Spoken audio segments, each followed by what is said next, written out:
The following is a Dowling Catholic Sports presentation on Iowa Catholic Radio. Our coverage of Dowling Catholic High School basketball is underwritten by Ashworth Vision Clinic, Instruction Professionals, Stennell Associates, Kemen, and Mercy One. Thank you for supporting Dowling Catholic basketball on Iowa Catholic Radio. And a very pleasant good evening and welcome to the Southeast Polk High School Gymnasium here in Pleasant Hill, Iowa, just east of the Iowa State Fairgrounds is where Southeast Polk is located off East University. Mark Hamadale joined by Steve DeVitti here as we get set for CIML Central Conference Girls and Boys Basketball. Dowling on the road tonight at Southeast Polk as we get set here in our pregame show. The girls team is warming up right now. That's a top 10 matchup. Number 9 Dowling taking on number 4 Southeast Polk in the girls game. And the boys game to follow, that'll feature the 9th-ranked Southeast Polk boys hosting Dowling Catholic. The Maroons trying to get off the snide, losing 2 straight here this last week. But game 1 is a rematch of the contest that was played right before Christmas and New Year's break as Dowling and Southeast Polk hooked up at the Dowling gym, and it was the Southeast Polk Rams, a winner over Dowling Catholic during that contest back on December 18th, 65-61, a 4-point win for Southeast Polk. And these two teams are part of the Central Conference, so they get to do it again tonight. And, of course, girls regionals, their brackets will come out later, about the final week of the regular season in Class 5A as we understand it now. So keep that in mind when we talk about the girls' postseason. Right now they're being seeded based on their rankings, so the top 16 teams will be a 1 and 2 seed. Top 8 are the 1 seeds. 9 through 16 of the 2 seeds, and the girls pretty much stay close to their rankings. Let's take a look at the matchups tonight, the schedule for the Central Iowa Metro League. It's other games going on. 2nd-ranked Waukee boys and girls at the 10th-ranked Valley girls and the 7th-ranked Valley boys. And these games all get underway at 6:15 with the girls, and the boys will follow right around 7:30, 7:45. Other games has number 1 Johnston girls and the 3rd-ranked Johnston boys at Urbandale. Hoover is at Roosevelt, and the Roosevelt girls are ranked 11th.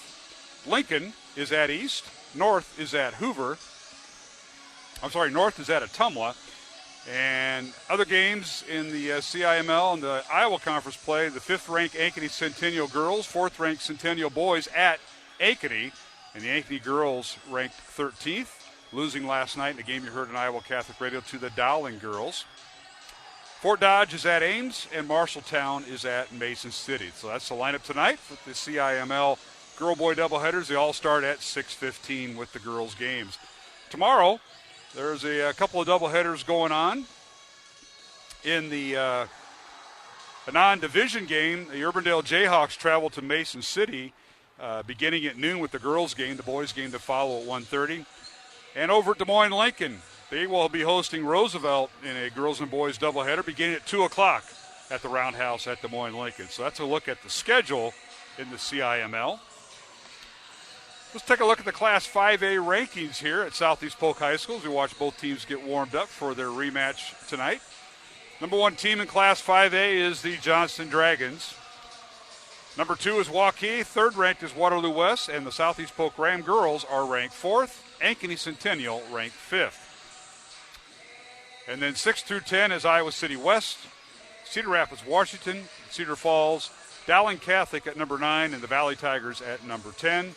And then 11 through 15 has Des Moines Roosevelt at 11, Iowa City High 12th, Ankeny 13th, and Davenport North 14th, and Indianola comes in at number 15. So that's a look at the rankings in the girls Class 5A. I mentioned a rematch tonight between Dowling and Southeast Polk in the girls and boys contest. Southeast Polk winning both games in their previous meeting this year. And, of course, it was a 4-point Southeast Polk win over Dowling, 65-61 back in December. And during that contest, Grace Larkins had a very nice game for the Southeast Polk Rams in the win over Dowling. She had 25 points after being held to 4 points at halftime. She had 21 points in the second half, and went 8 for 8 at the free throw line in that fourth quarter. And then Brooke Woodyard, the other starting guard, had 17 points in that contest. Riley Cruzy chipping in 10 as the Rams had 3 players in double figures. The Maroons actually led at halftime, but Southeast Polk rallied in the second half and to close out the victory. So that's what Dowling will be facing. Dowling will have Ellen McVeigh in the starting lineup tonight. If you remember last night in Dowling's win over Ankeny, it was Dowling defeating Ankeny 69-50, and it was McVeigh coming off the bench and Julia Moore getting the start. Ella has been battling a thumb injury, and she'll have it in the cast she does now as I watch warm-ups right in front of us. So it'll be McVeigh in the starting lineup.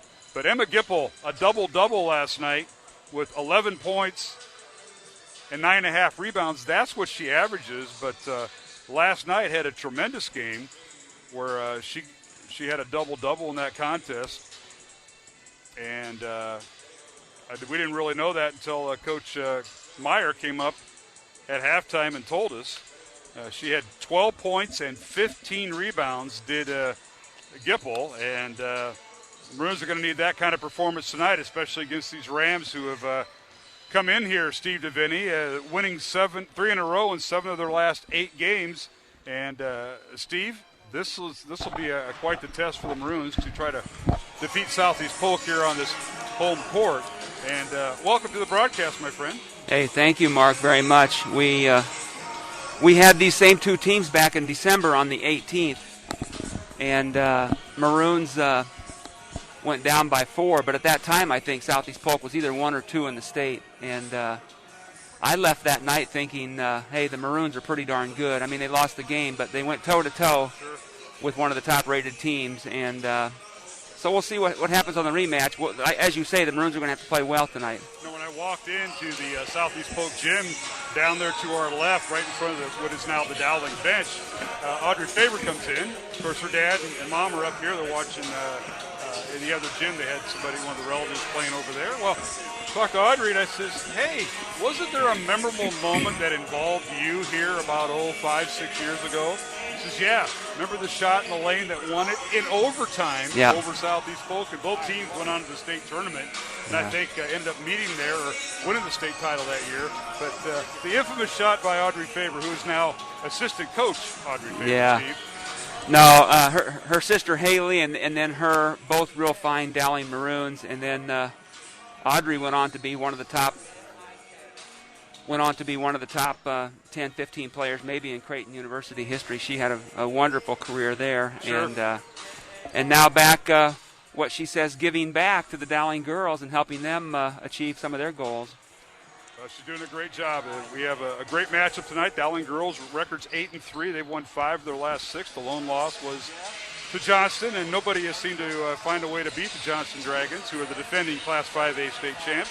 Maroons come in here with their 8-3 records. I mentioned ranked number 9, and the Rams of Southeast Polk, the home team, their record is 9-2, and they're ranked 4th in Class 5A. And Steve, as I was letting our audience know, reading off some of the games tonight, rankings on the girls' side, and I left you the boys sub-states who just came out there. Oh, excellent. Yeah.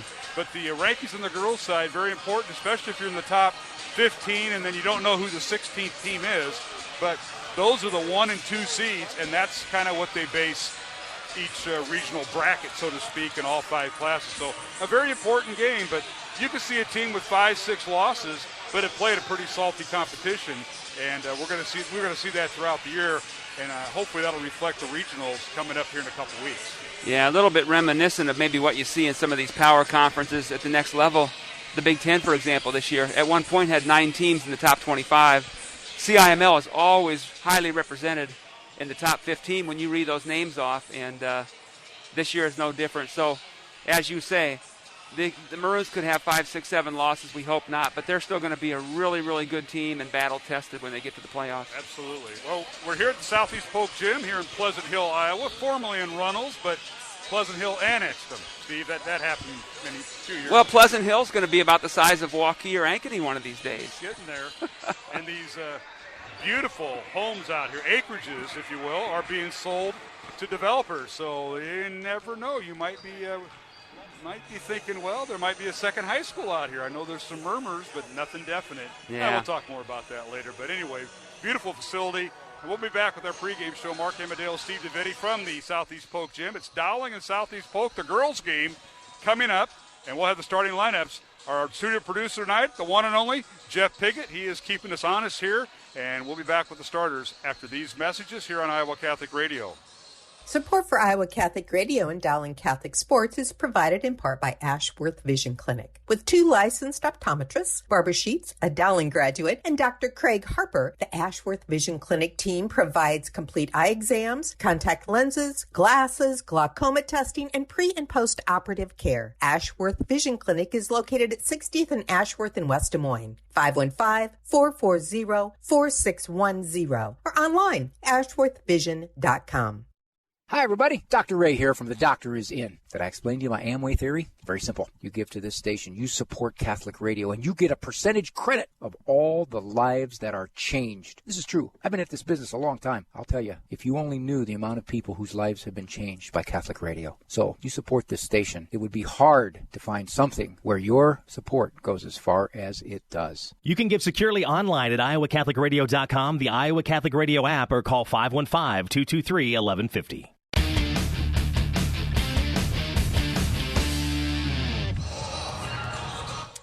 And we're back here at the Southeast Polk Gym alongside Steve DeVitti, the Hall of Famer Steve DeVitti, the Senior Vice President of Investments at and Branch Manager at Raymond James & Associates, the Grandview Hall of Famer. I'm going to get the title right. Got to introduce you right, Mr. DeVitti. Joe Stacy and I have been working on this when he covered for me a few weeks. I think what we need to do is focus on the kids, not me. But you embarrass me every time we go on the air. No problem. And he's a pretty good dad, husband, and grandfather, so I've been told by others. Yeah. I didn't hear much about the coaching part. You haven't asked my wife if I'm a good husband. Tracy is a gem. All right, let's take a look at the starters tonight. First of all, for the visitors from Dowling, head coach is Kristen Meyer, 5th year, 85 wins, 22 losses. And she's assisted by Joel Danner, Scott Babinat, and Audrey Faber. And Dowling will start this lineup. One guard, Ella McVeigh, a 5'7" senior, averaging 6 points. She'll wear number 1. The other guard is Margaret Tobias. Tobias, a 5'6" senior, averaging 8.5 points, 2.5 assists, and shoots 76% from the free throw line. She'll wear number 3. And the third guard for Dowling is Maddie Wishman, a 5'7" senior, averaging 8 points. Leads the team with 23 made threes. She had 5 last night against Ankeny, and she'll wear number 5. At one forward, and who also plays guard at times, that's Emma Gipple, a 5'10" junior, averaging 11 points, 9.5 rebounds. Leads the team with 22 steals. She'll wear number 23. And the center is Lexi Bowles, a 6'2" senior, averaging 14 points, 6 rebounds. Leads the team with 21 blocks. And the leading free throw shooter at 84%. Bowles will wear 35. So it'll be McVeigh, Tobias, Wishman, the 3 guards with Gipple and Bowles for Dowling Catholic. Off the bench for Dowling, we will see Julia Moore and Olivia Bailey and Lauren Frericks will be the top subs off the bench in the contest. Dowling's record is 8-3, ranked 9th. They average 64 points on offense, give up just over 44 points on defense. The Maroons come in winning 5 of their last 6 games. And now for Southeast Polk, the Rams under head coach Tracy Daly in her 9th year. She won the state title back in 2013. And they will start this lineup at one guard, J.C. Elliott, a 5'6" senior, averaging 5 points. She'll wear number 4. The other guard is Riley Cruzy, a 5'10" senior, averaging 7 points, 4 rebounds. Leads the team with 9 blocks and 17 made threes. She'll wear number 40.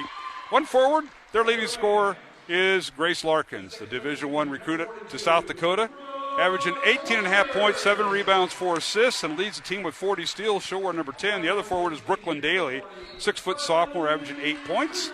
And finally, the other forward is Brooke Woodyard, a 6-foot junior, averaging 15 points, 7 rebounds, leads a team with 57% from the field.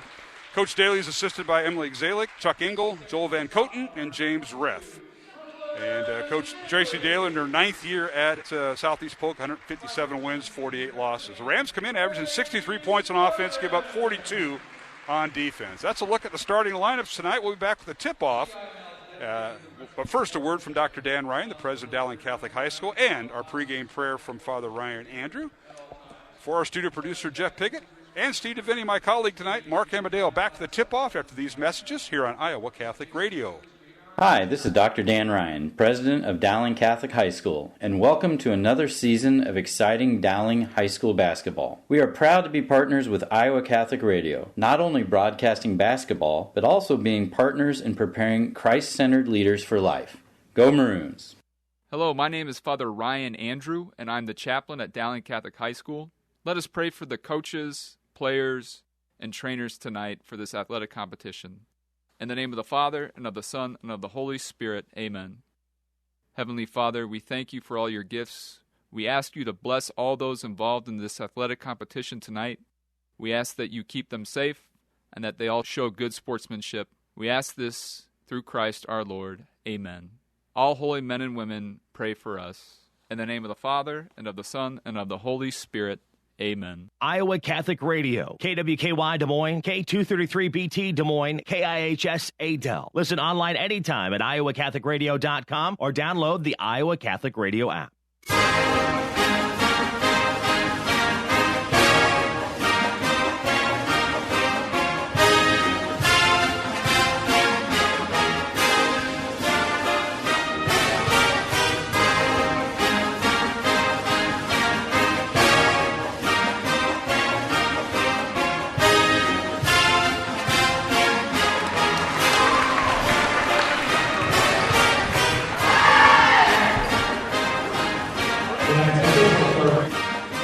Welcome back to the Southeast Polk Gymnasium alongside Steve DeVinny. I'm Mark Amadeo. Glad you could join us for Friday night high school girls and boys basketball. We'll start with the girls game here on Iowa Catholic Radio. We just introduced our starting lineups. Our officials tonight, Randy Wiggins, Jeff Gunker, and the young lady who will throw the ball in the air, Carrie Budnick. And congratulations to them. I'd like to see the female officials out there. And Steve, I've been told, we got a voice for probably being out there blowing the whistle more so than being on the radio. Some constructive criticism I keep getting from some people. Listen, the circle that I run in. We take the criticism. A lot of it. They're probably right, and until somebody throws us out of the booth, we'll just do the best we can. Security is on its way, so just be mindful of that, Steve. Be careful what you wish for. All right, we're just about set. Officials ready. Dowling in their maroon uniforms, white numbers, and Southeast Polk in their home white uniforms. Black numbers with gold trim, and Dowling wins the tip. Bowles tips in the backcourt, and we're underway. Dowling going left to right in front of us, and a three-pointer by McVeigh in the corner is no good, and it goes out of bounds to Southeast Polk. So a quick shot by Dowling to start things off. Yeah, Ella last night in the makeup game that we had on the air had 10 points, and that's a good night of scoring for her. She does a lot of other things well, but not one of the top scorers typically. Yeah, she came off the bench and just kind of blended right in. All right, here's Southeast Polk with the ball. They do a little dribble weave. As they pass the ball around, this is Larkins in the lane. Her shot no good. Bowles with the rebound. Very physical in there to let him play, and Bowles clears it out, and they have the rebound. Boy, did they ever let him play. But Lexi can take it.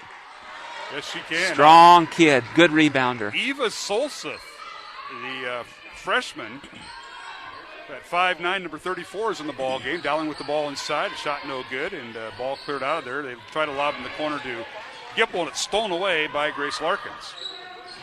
So now Southeast Polk in transition. Layup is good as they get it off the glass, and Steve, they got the ball down court immediately. Yeah, Maroons didn't quite get back there, and Coach's daughter Daly made them pay. Yes, they did. 2-0 Southeast Polk. Battle of top 10 teams. A seed on the line potentially when they come out. Bowles for three, top of the key. It's off the back iron, no good. Long rebound out to Brooke Woodyard and Southeast Polk. Rams have it. Here's Solseth. Eva Solseth, the freshman, getting the start in the corner. Here's Brooklyn Daly for three, and it's good. And she's got all 5 of Southeast Polk points, and it's 5-0 Rams. She got that up in a hurry and with confidence. They're in a zone defense now, trying to sag in on our post player.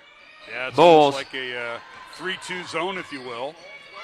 Here's Bowles on the baseline, short corner right side. Top of the key to Wishman for three. It's no good. She was hot last night with 5 threes.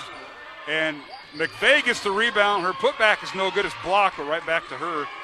And the Maroons will regroup against this zone, 3-2.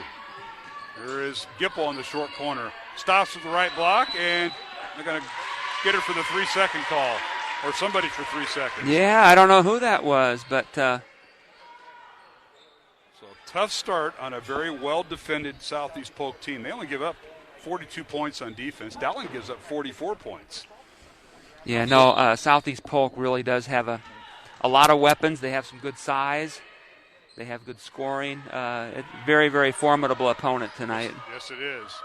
So J.C. Ellett did not start for the Rams. She is the gal that we announced as a 5'6" senior not starting, and they start Solstice, averaging 4 points, 3.5 rebounds, just at 5'9". Here's a shot in the lane, no good. Rebound and put back up and good by, I believe, Daly. She's got all 7 points. Yep.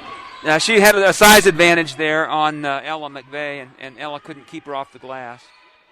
Daly at 6 feet and a sophomore. Dowling trailing by 7 with the basketball. They lob it inside, and a whistle and a foul will be called on Grace Larkins, her first. Mark Embadale, Steve DeVinny here at the Southeast Polk Gymnasium. Glad you could join us for high school girls and boys basketball on this Friday night. I want to thank Ashworth Vision Clinic, Construction Professionals, and Dental Associates for being with us tonight. Our studio producer is Jeff Piggott. Appreciate all he's doing, trying to get our got a bump, yep. Our board up all baseline defined. drive there by Tobias, and she was fouled. See that? By number 34, yes. Whistled on Solseth. That's her first. Second team foul in Southeast Polk. Eva Solseth. And it's the start tonight. And now the Rams are Dowling inside, and here with the left hand is Gipple with the score. Nice little reverse pivot off the offensive glass. That ends a 7-0 run by Southeast Polk to start the game. Gipple with their first 2 points. Dowling now kind of in a matchup zone, if you will. Long three, up and good. You won't be able to do that long. Stella Charleston checking in and shooting the three. Charleston, a 5'7" sophomore. And underneath is Bowles. She'll be guilty of the travel. So Lexi got loose on the right block and traveled. 10-2 is our score.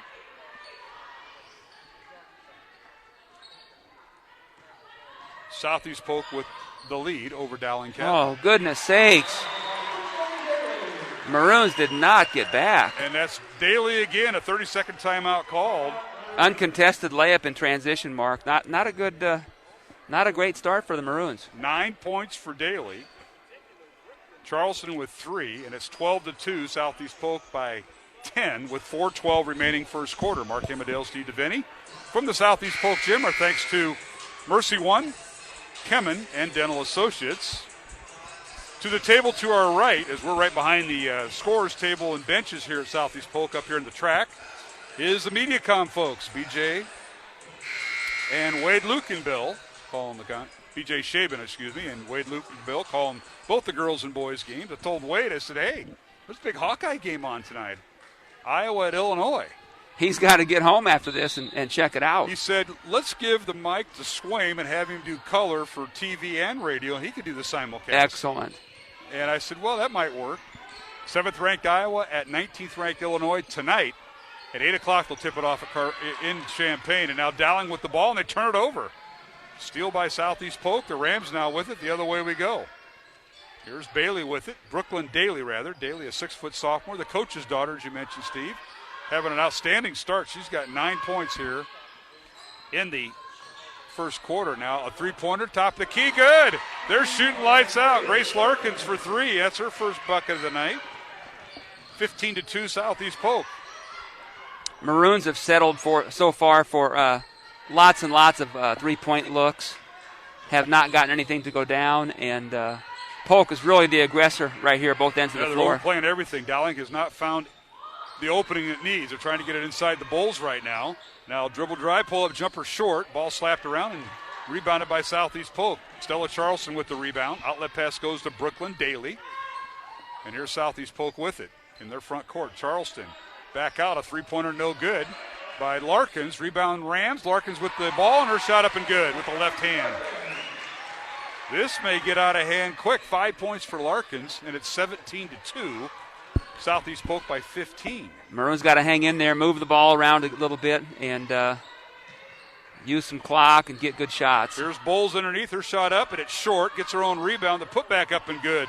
The strength of Lexi Bowles showed there. She has her first basket, and it's 17-4 Southeast Polk with 2:30 remaining in the first quarter. Yeah, that was one of her first touches there at the offensive end. And Larkins starts out top, dribbles down inside, and scores. Grace Larkins with her 7th point, averaging 18.5, and she's well on her way. 19-4 to the lead for Southeast Polk. Here's Bowles on the baseline. Her shot up and good. That time, Rams did not rotate down on her, and Lexi with her 4th point for Dowling. Yeah, most teams, it's going to be a difficult matchup if they try to just take her one player at a time. There's Larkins again. Her shot no good. Brooklyn Daly with the rebound. Feeds it inside. Shot off the glass good. Brooke Woodyard with her first basket. It's all Southeast Polk in this first quarter. 21-6. The Ram girls leading. Dowling with the ball. On the baseline is Wishman, and the ball is kicked out of bounds by Southeast Polk. Substitutions for Dowling. We will see for the first time tonight Lauren Frericks for the Maroons and Julia Moore, number 21. 30-second timeout for Southeast Polk, it looks like. The Rams will take a 30-second break, or 30-second timeout. We will keep it here. Minute 42 remaining in the quarter. 21-6 is our score. Southeast Polk with the lead. Want to thank Ashworth Vision Clinic, Instruct Professionals, and Dental Associates. Steve DeVinny, what a start. Talk about getting off to good starts. The Rams they put 21 points up, and we haven't even played. We've got about, 6.5 minutes played already, and they've got 21 points. Unbelievable. Yeah. No, the Maroons are going to have to weather the storm. And it can be a game of runs, but you're going to have to limit the leak outs and the easy baskets, and they're scoring from the inside and the outside, and the Maroons just aren't keeping up the pace. They're not getting back on defense quite enough with them, and so far this is a kind of a one-sided affair. The two teams met back in December right before the Christmas break. The Rams winning 65-61. They had to come from behind in that fourth quarter to beat Dowling. And now here's Gipple on the right block. Well defended by Cruzy, and now Gipple has to get it back up top. This will be Tobias with it. It's inside to Julia Moore. On the baseline to Frericks. Pull-up jumper, no good. And a loose ball foul called on Dowling. This will be on Julia Moore. That's her first foul. And the first foul of the ball game on Dowling.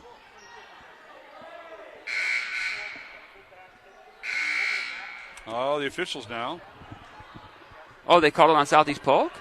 Wait a second. No, they called it on. Yes. Solseth on the box out. That's her second. Oh, it's one of those hooks that called her. Yep. So Solseth gets her second foul. All right, so I'll erase that. Julia Moore not committing the foul. Solseth with her second foul. Amazing. For the old hook, what they call that in college basketball, the old armbar hook. Yeah. Dowling with the ball, and here's Frericks in the lane. Her shot no good. Put back up and good by the Maroons. That's Emma Gipple with her 4th point. Yeah, that was created there by good aggressiveness from Frericks. She missed the shot, but she drew 2 defenders and left Gipple alone on the weak side to get the board. All right, here's Larkins working inside. Her shot blocked by Gipple. Rams keep the basketball, and they're working inside to Daly, and she draws the foul. That'll be on Frericks, her first. Yep. Frericks allowed her to go through the lane untouched and then went over her back. So Cadence Williams in for Solseth, the freshman who committed her second foul, will sit down. Williams, the 5'6" senior, off the bench for head coach Tracy Daly. 9th year here at Southeast Polk. Rams inbound the ball. Get to Woodyard. Back out to Larkins. Grace looking inside. Leaves it for Daly. Daly with 9 first quarter points. 44 seconds remaining here in the first quarter.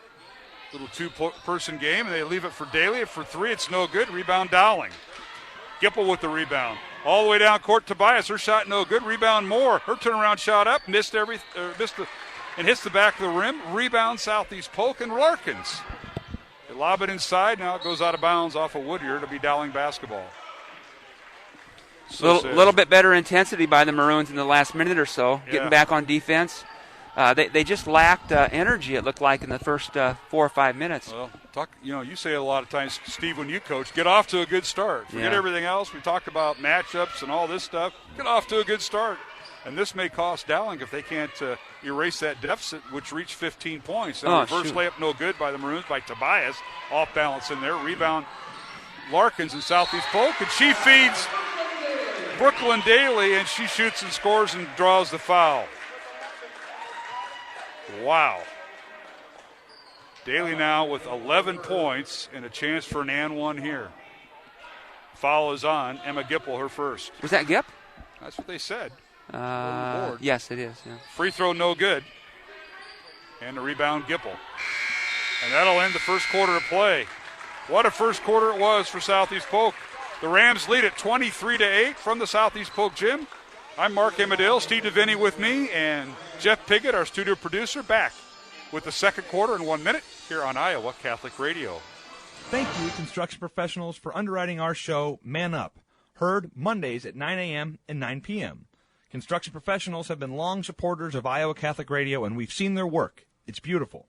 They do remodeling or new construction that is innovative, functional, and designing what you want. It's a family business built on a strong foundation to create a new or remodeled home that is uniquely yours. cpcustomhomes.com. From our family to yours, God bless. Thank you, construction professionals. Thank you, Dental Associates, for underwriting Dowling Catholic Sports 365. With over 40 years' experience, Dental Associates is a group dental practice with the mission of promoting optimum health and well-being to all patients, providing preventative, restorative, and cosmetic dentistry for the entire family. Message underwritten by Dr. Kenton Gleichman, Dr. Steve Karbaka, and Dr. Ben Nagel. Dental Associates, addressing your smile, needs, and dreams. Online at DesMoines-DentalAssociates.com.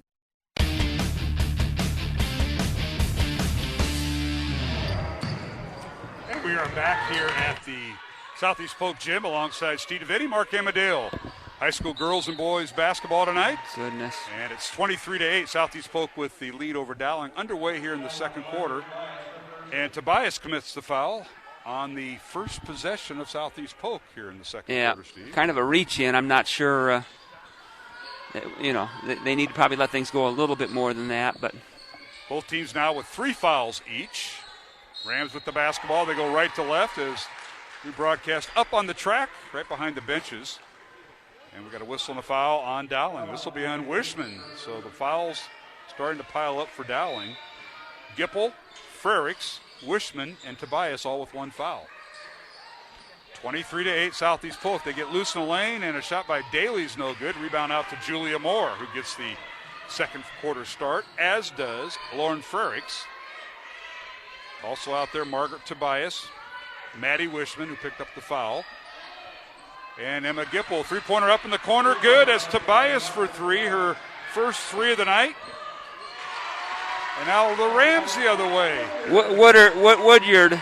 Woodyard again. That's her second bucket, her fourth. Once again, the Southeast Polk is just beating the Maroons down the floor. It's not even close. Another layup. Basketball, yeah, Steve. Maroons have, basketball. And maybe the Maroons athletically aren't up to the challenge. Here's Frericks for 3, and it's good from the left wing. Couple back-to-back threes. You never know for the Maroons, but they're going to have to get some stops down here. Frericks with just her 6th 3 in 2 games. Yeah. Not bad. 25-14. Rams lead now 11. It was 15 in the first quarter. Here's Daly down the lane with the left hand. Shot up and good. She went right around 2 defenders, and Brooklyn's having a career tonight. She's got 13 points. Yep. No answer. Right, Dowling with the ball, and they lose it out of bounds. It'll be Ram basketball. Substitutions now for Southeast Polk for the second time. Still a Charleston will check in, number 24. Sitting down will be the coach's daughter, Brooklyn Daly. Come on, girls, get back. Full court pressure by Southeast Polk. Larkins, you can't let her have the ball.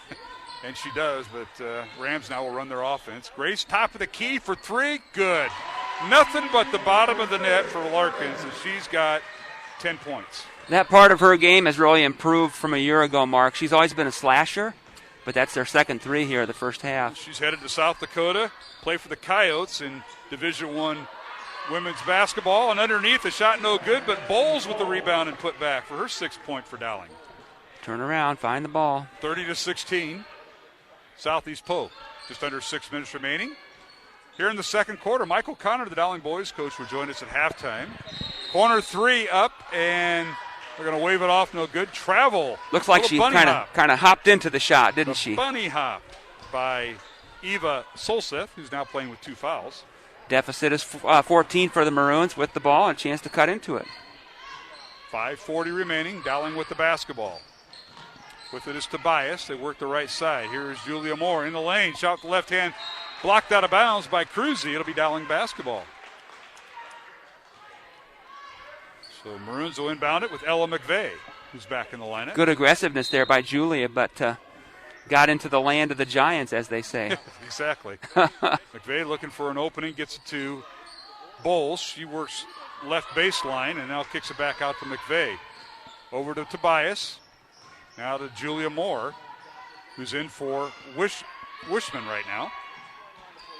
Dowling being patient. Gipple with it, top of the key. Dowling will set their offense. It's good patience by the Maroons. Gipple cut off, gets it back up top to Wishman. To Tobias, rather, it's stolen away. Here's a steal by Southeast Polk. Solseth with it. She has it stolen away by Moore. Julia with the Moore with the steal and a foul in the backcourt on the Rams on Grace Larkins, her second. 5:04 remaining here in the second quarter, 30-16. Southeast Polk with the lead over Dowling. You know, the Maroons might have to try to employ what Tampa Bay Bucks will in 9 days, because Kansas City can score so quickly. Yes, they can. Like the Southeast Polk girls. Faye with it as Dowling in the offensive set. Rams in that kind of matchup zone and traveling on Moore. Ouch. Randy Wiggins with the call, and the correct call. So back in the Dowling lineup will be Maddie Wishman. She'll replace Margaret Tobias. Dowling will employ full court pressure. Moore and McVeigh in the backcourt along with Wishman. Little token pressure, yep. Yeah, ended up being token. As Dowling drops back, there's Woodyard with it. They work the right side. Cadence Williams back in the lineup for Coach Daly. And the corner goes to Brooklyn Daly, the coach's daughter. Back to Williams. Dowling stays man-to-man here. With the ball is Charleston. Dribbles in the lane, is cut off. Now leaves it for Woodyard. Now a long three coming up and short. Loose ball to Daly, and she loses out of bounds, but they're going to get a whistle and a foul on Dowling. They're going to get Gip for the foul, her second. So there'll be free throws coming for Brooklyn Daly here, Mr.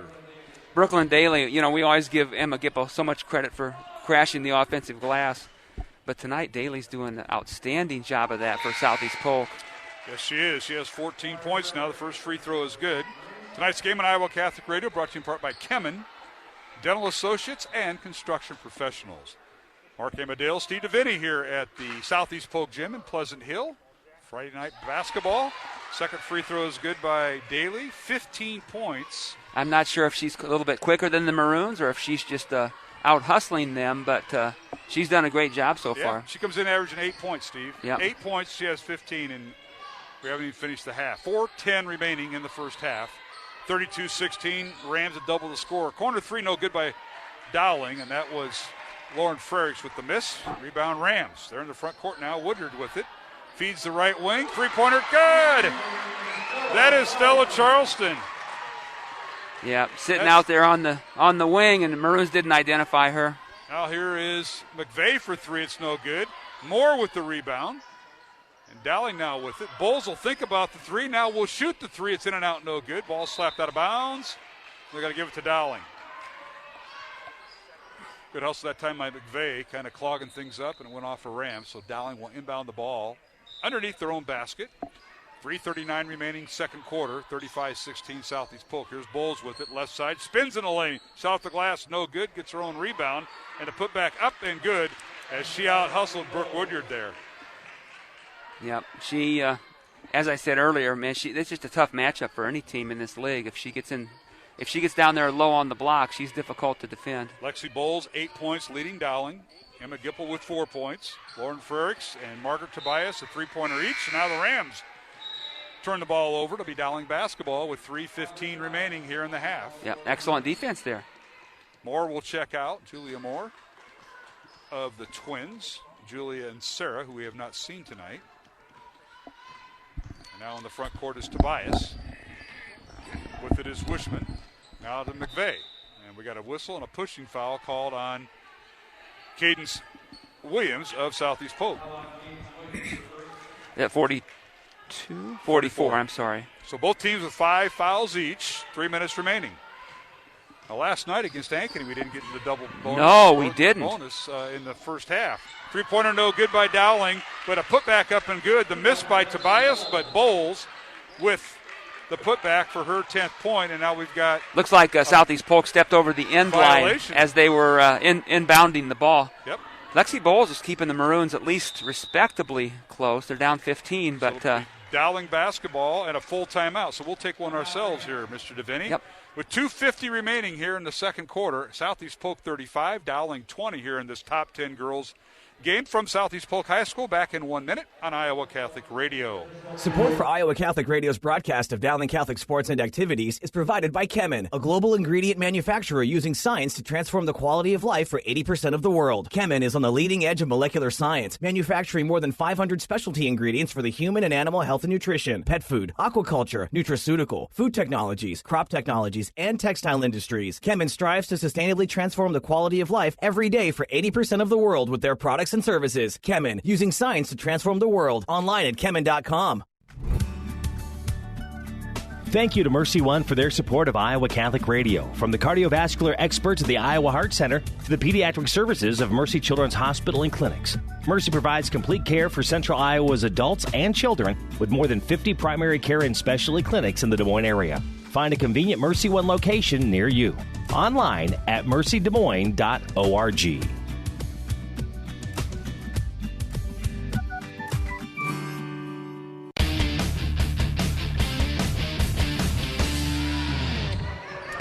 And we're back here at the Southeast Polk Gym alongside Steve DeVinny, Mark Amadale, as we are up here on the track broadcasting tonight with our friends from Mediacom to our right. Corner 3 by Dowling out of the turnover is no good by McVeigh, but Maroons keep the basketball. Frericks in the middle, and her shot just inside the free throw line is no good. Opportunities there for Dowling, Steve, and they couldn't capitalize. Now the other way, a layup that's no good by Woodard, and Dowling with the ball.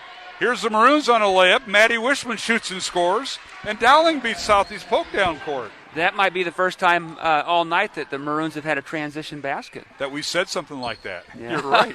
35-22 Rams. Hey, Maroons are fighting, down 13. 2:10 remaining, second quarter. Now the Rams lose it out of bounds as Cruzy was double-teamed on the left block, and she lost it out of bounds. Dowling basketball. Reminder, at halftime, we'll have Michael Connor, the Dowling Catholic boys basketball coach. And while we have a moment, I want to wish our thoughts and prayers to the Tarpey family right now. And I can't go too much into detail, but please keep them in your immediate prayers, Pete Tarpey and his family. And we'll have more details later, but we want to keep them in our prayers tonight and their crews all over the CIML. Dowling with the basketball, and they get it inside the Bulls, and Lexi finds a way to get around defenders, and she now has her 12th point here, Steve. Yeah, she's really been tough to stop.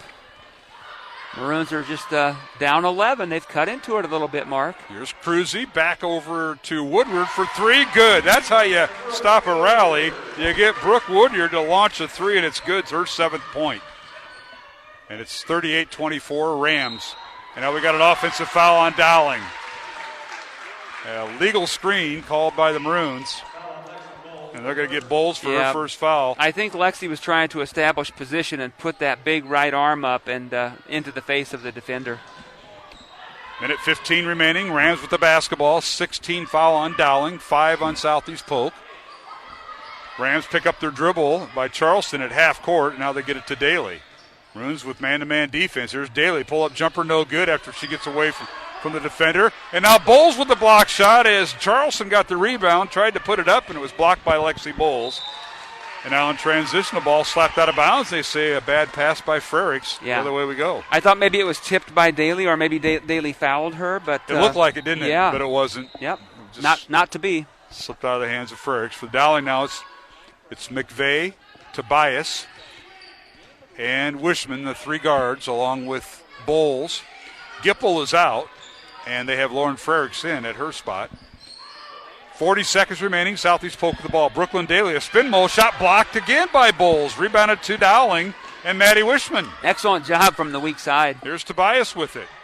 Let's see what the Rams are in. They're in a 2-3 zone, it looks like. Corner three by McVeigh, in and out, no good. And the rebound, Southeast Polk and Brooke Woodyard. Now in transition, underneath, and Williams' shot is no good. Fight for the rebound, and coming away with it is McVeigh. 15 seconds remaining. Let's see if Dowling can get a shot off. Possession arrow favors Dowling. 10 seconds left. In the corner, Frericks for three, right baseline, off the mark, no good. Ball slapped around into the hands of Cadence Williams. 2 seconds remaining. Daly all the way down court, and the layup is no good. It rolled around the rim and wouldn't fall through, and we go to halftime, Steve DeVinny, with Southeast Polk leading Dowling 38-24 here, Coach. Yeah, no, I think the Maroons, honestly, at one point you called the score 17-2, and about that time the Maroons really did wake up, and you got to give them credit for really making a decent comeback and making it more competitive. It's a large deficit to overcome, but they played a lot better in that second quarter. Well, they certainly did. We're going to take a break. We're at halftime here at the Southeast Polk Gym, and Southeast Polk girls lead Dowling 38-24 in a matchup of two top tens. Our halftime guest is here, Michael Connor. We'll preview the boys' game coming up here on Iowa Catholic Radio. For Steve DeVinny, I'm Mark Amadale, back with our halftime guest in 1 minute on Iowa Catholic Radio. Thank you, Construction Professionals, for your support of Dowling Catholic Sports 365. Construction Professionals is a family-owned business dedicated to our customers. Whether designing, building, or renovating, we are here to better serve you. Our passion for quality craftsmanship, paired with our dedication to creativity, result in a home that reflects your personality, style, and family function. Construction Professionals. Design, build, renovate. CPCustomHomes.com. From our family to yours. God bless. Thank you, Dental Associates, for underwriting Dowling Catholic Sports 365. With over 40 years' experience, Dental Associates is a group dental practice with the mission of promoting optimum health and well-being to all patients, providing preventative, restorative, and cosmetic dentistry for the entire family. Message underwritten by Dr. Kenton Gleichman, Dr. Steve Karbaka, and Dr. Ben Nagel. Dental Associates, addressing your smile, needs, and dreams. Online at Des Moines-DentalAssociates.com. Iowa Catholic Radio, KWKY Des Moines, K233BT Des Moines, KIHS Adel. Listen online anytime at iowacatholicradio.com or download the Iowa Catholic Radio app.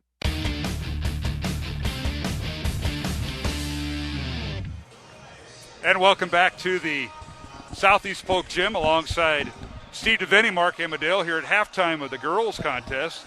And the Southeast Polk girls, fourth-ranked Rams lead ninth-ranked Dowling 38-24 at the half, joined now by the Dowling boys basketball coach. That is Mike O'Connor and OC. Good to see you. I'm glad to see we go back-to-back tonight. We haven't had too many of those in quite a while. And welcome to the Ram Gym. Thanks, Mark. Good to be back. It's nice to be back in the gym as soon as possible after last night. I'll bet. Well, I had to be a frustrating night. I know you don't have your leading scorer and one of those guys that the straw that stirs the drink. I think we use that in the scouting circles, if I remember right. Matt Riedel out probably for another week. Of course, you only have one game next week, and it's a week from tonight against Urbandale, unless you and Coach Meyer come up with a game Monday, Tuesday, or Thursday. You got a week off.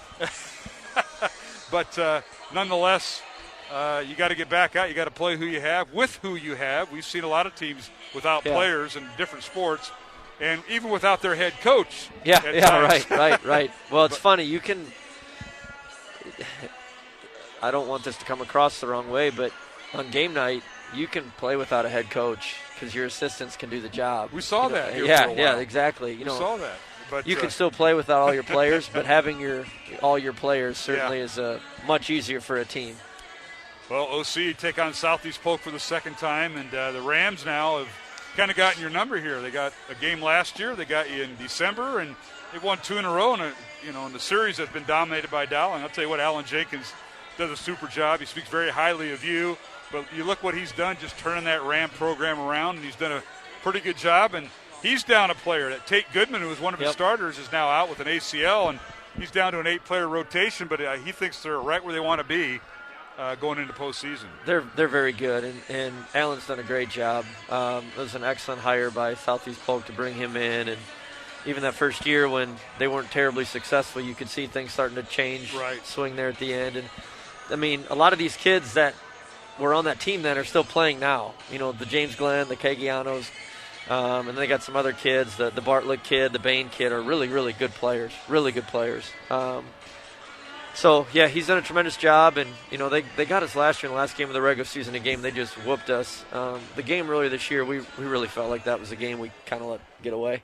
You had the lead in the fourth quarter. By 8 or 9. Yeah. And they did some silly things that hope we can control. But tonight's going to be a totally different game. We're both different now. We're down a guy. They're down a guy. Sure.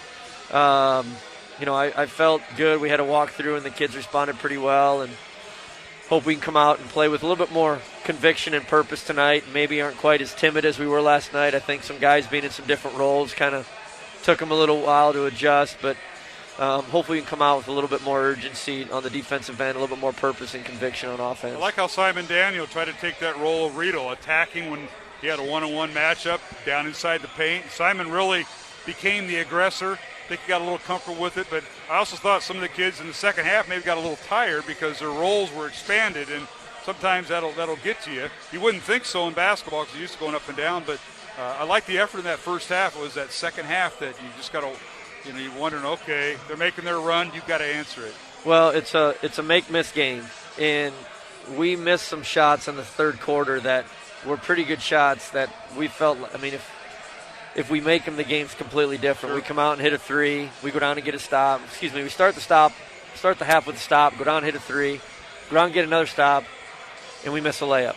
We come down and get a stop. We go down, miss another layup.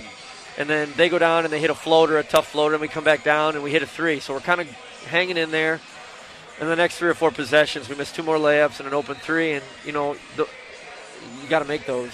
You know, when you're down guys, you got to make those to keep the pressure on them, and we just weren't able to sustain that. Right. And, you know, looking back the last time you met Southeast Polk, that young man, James Glenn, had a career of 33 points, and his teammate, Chase Bartlett, had 24. They're Boone Bain, who's really their second best outside shooter. Boone Bain, you held him to 0, but they went the free throw line 23 times. I'm not sure how many times you went, but you look at things like turnovers, rebounds, free throw attempts versus makes by the other team. A lot in that formula, and it goes back to what you were just talking about, Mike. You know, there was 4 situations in that game. We got a tee. That's 2 free throws. We fouled 2 3-point shooters. And I'll be very honest with you, I didn't think either one of them were fouls. Watching it on film, we sent it in. We even had the league supervisor tell us, that one probably, the one he was a little bit gray on, but the other one he said, I think that may have been, there's a moving screen before that would have prevented the shot. And then we found another 2-point shooter. That's 10 free throws. They went 10 for 10 on all of them. Oh, my goodness. And we feel like those are mistakes that we can control and we can clean up. And if we would have done that, we might have been in a different situation. And those are things that we have to control what we can control. And if we do that, I think he's the one that made all 10 free throws. You just can't do that to a good player. That's how he gets 35. Yeah, and he did, boy. He lit it up. And, of course, you know, for Dowling, you got to control what you have. You know, this lineup last night, Mikey Chase, who started at the beginning of the year, now in the starting lineup as Riedel's out, and then your bench support. You know, Carson Brown, Andrew Lynch, Jalen Moses. We saw Quincy Ferguson in there, the young junior. So you played a lot of kids in that second half. And I know when they see that, and then you look at the score, you're trailing by 10 points or 12 points, something like that. You're looking for the right combination to rally the team. We were just looking for anything to kind of give us a spark. And, you know, through 3 quarters, we felt like if we make some shots, it's a different game, but we weren't making shots. And trying to give Q and Carson an opportunity to see what they can do and in some extended minutes and helping their growth process here and seeing if they could kind of start a fire. And they both did some nice things. But we need to find, with Matt being out, this provides us an excellent opportunity to try to develop some depth, and we need it. And I think Mikey Chase took a huge step forward last night, hitting 3 threes. Hopefully he can continue that tonight. But, you know, if we can get through this kind of with our head on our shoulders and our chins up, and we get Matt back and we have some guys who are able to step up and give us some, you know, new contributions, that'll be a good thing for us in the long run. It's hard right now without Matt, but long term this could be a positive. Well, Coach, I know we want to wish you best of luck. We'll be here for the game, but we got a week off. I mean, next week you host Urbandale, and I think it's probably not your best night shooting. I watched it in COVID protocol myself from home. Probably not your best night shooting until last night, maybe. Yeah. But, yeah. Because Swaymer said, he said, this reminds me of the Urbandale game. I Yeah. said, you know what? I was watching that game with a bunch of medication, and I think it's probably went through your head, too. You get a week. We look like we were playing on medication. Yeah. It's a make-miss game. It and is. when you make shots, the game's really easy. And when you don't, it's really hard. And we've gone through some stretches here where it's hard to score, and we're going to have to address that because we're probably going to – you play enough basketball, you're going to have some stretches like that. That's where our defense has to pick us up and keep us in games. Well, Coach, stay healthy. Rally your team tonight, and we'll be here to call the game when you do. Sounds good. Thanks, guys. All right. Michael Connor, the Dowling Catholic boys basketball coach, visited with us at halftime. And halftime score of the girls' game, 4th-ranked Southeast Polk leading 9th-ranked Dowling, 38-24. We'll be back with the second half in 1 minute on Iowa Catholic Radio. Support for Iowa Catholic Radio and Dowling Catholic Sports is provided in part by Ashworth Vision Clinic. With 2 licensed optometrists, Barbara Sheets, a Dowling graduate, and Dr. Craig Harper, the Ashworth Vision Clinic team provides complete eye exams, contact lenses, glasses, glaucoma testing, and pre- and post-operative care. Ashworth Vision Clinic is located at 60th and Ashworth in West Des Moines. 515-440-4610 or online, ashworthvision.com. Hello, my friends. Father Wade Menezes here of EWTN's Open Line Tuesday, where topics of faith, family, and fellowship are discussed each week, along with my giving general pastoral advice and catechesis. I'm asking you to faithfully support your local Catholic radio station, help give the Catholic faith to others by promoting solid Catholic programming in your local area. I strongly encourage you to become a faithful steward to your local Catholic radio station. You can give securely online at iowacatholicradio.com, the Iowa Catholic Radio app, or call 515-223-1150.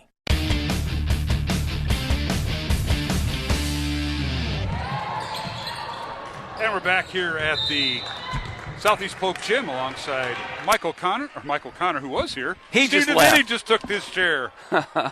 And Dowling trailing now 38-24 at the half. Both teams played to a 15-15 tie in that second quarter, but Dowling trails after trailing 23-8 at the end of the first quarter. And Dowling's first possession, a turnover. Rams come down court, and they missed the layup. It goes out of bounds, and now the Maroons have the basketball. Corner 3, no good by Margaret Tobias, and the rebound out to Southeast Polk. And they have the ball, and they work it inside and draw the foul. It might be on Gipple, and it will be. That her third?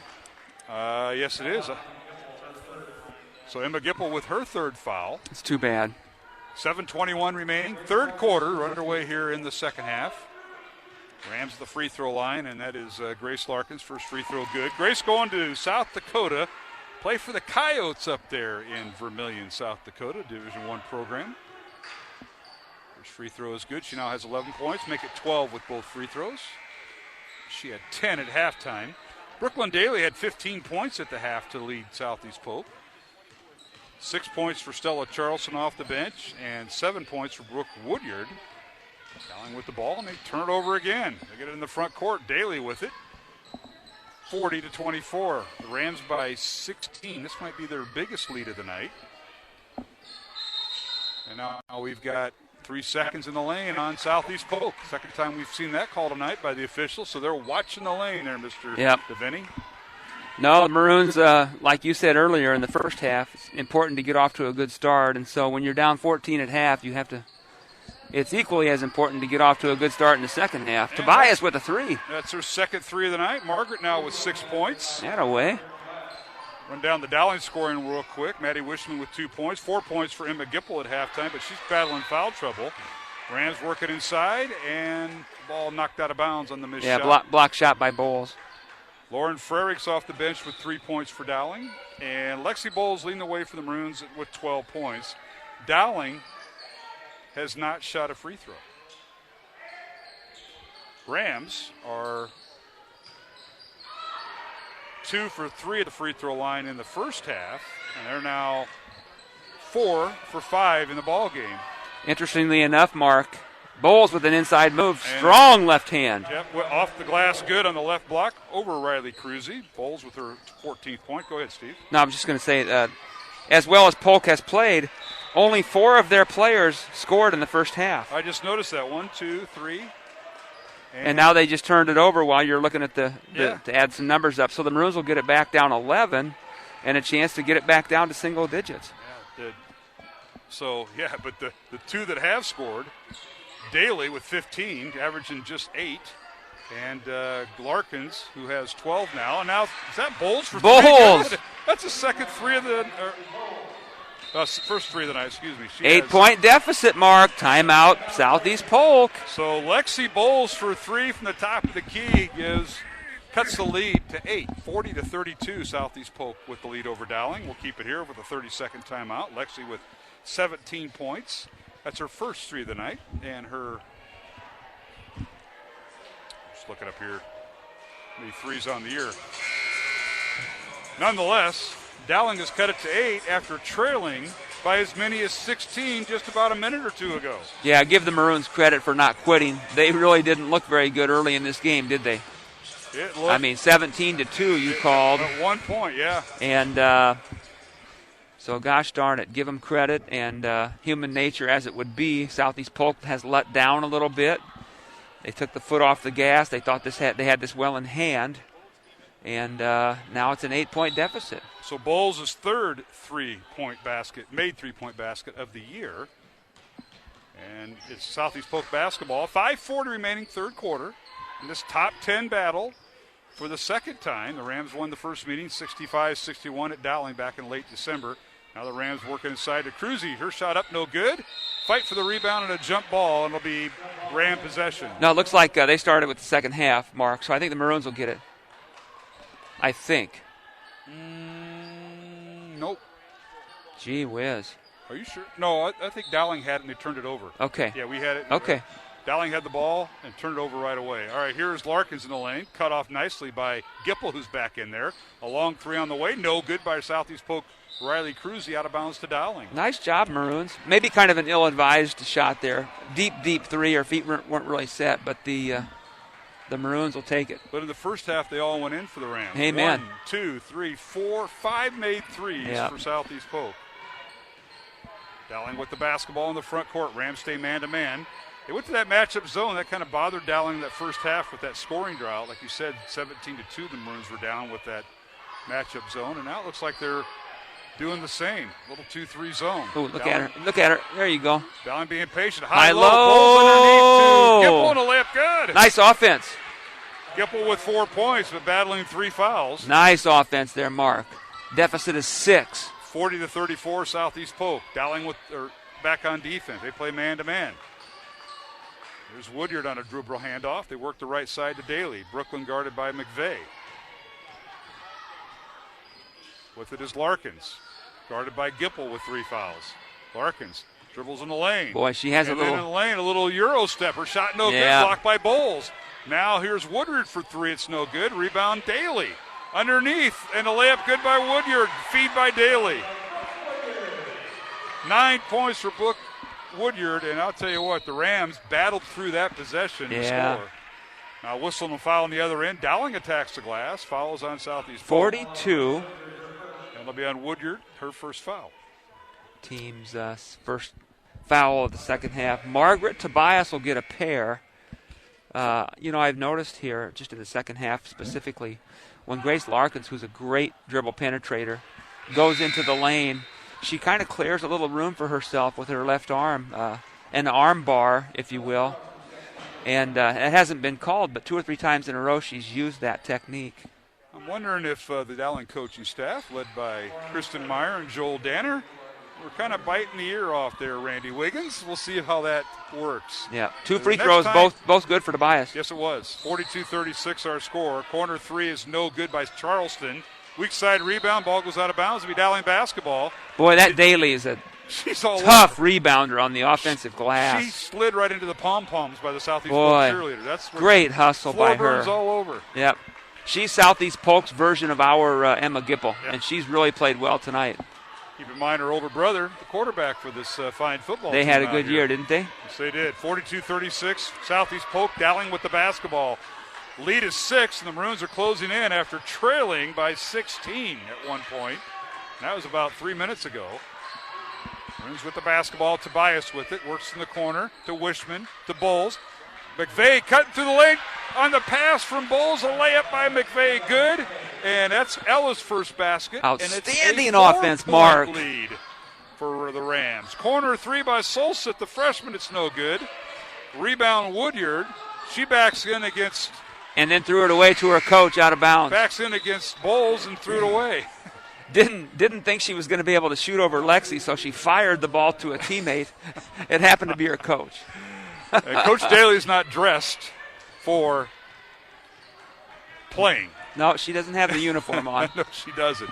Mark, don't look now. The Maroons are down 4, and they have the ball. 3:10 remaining, third quarter.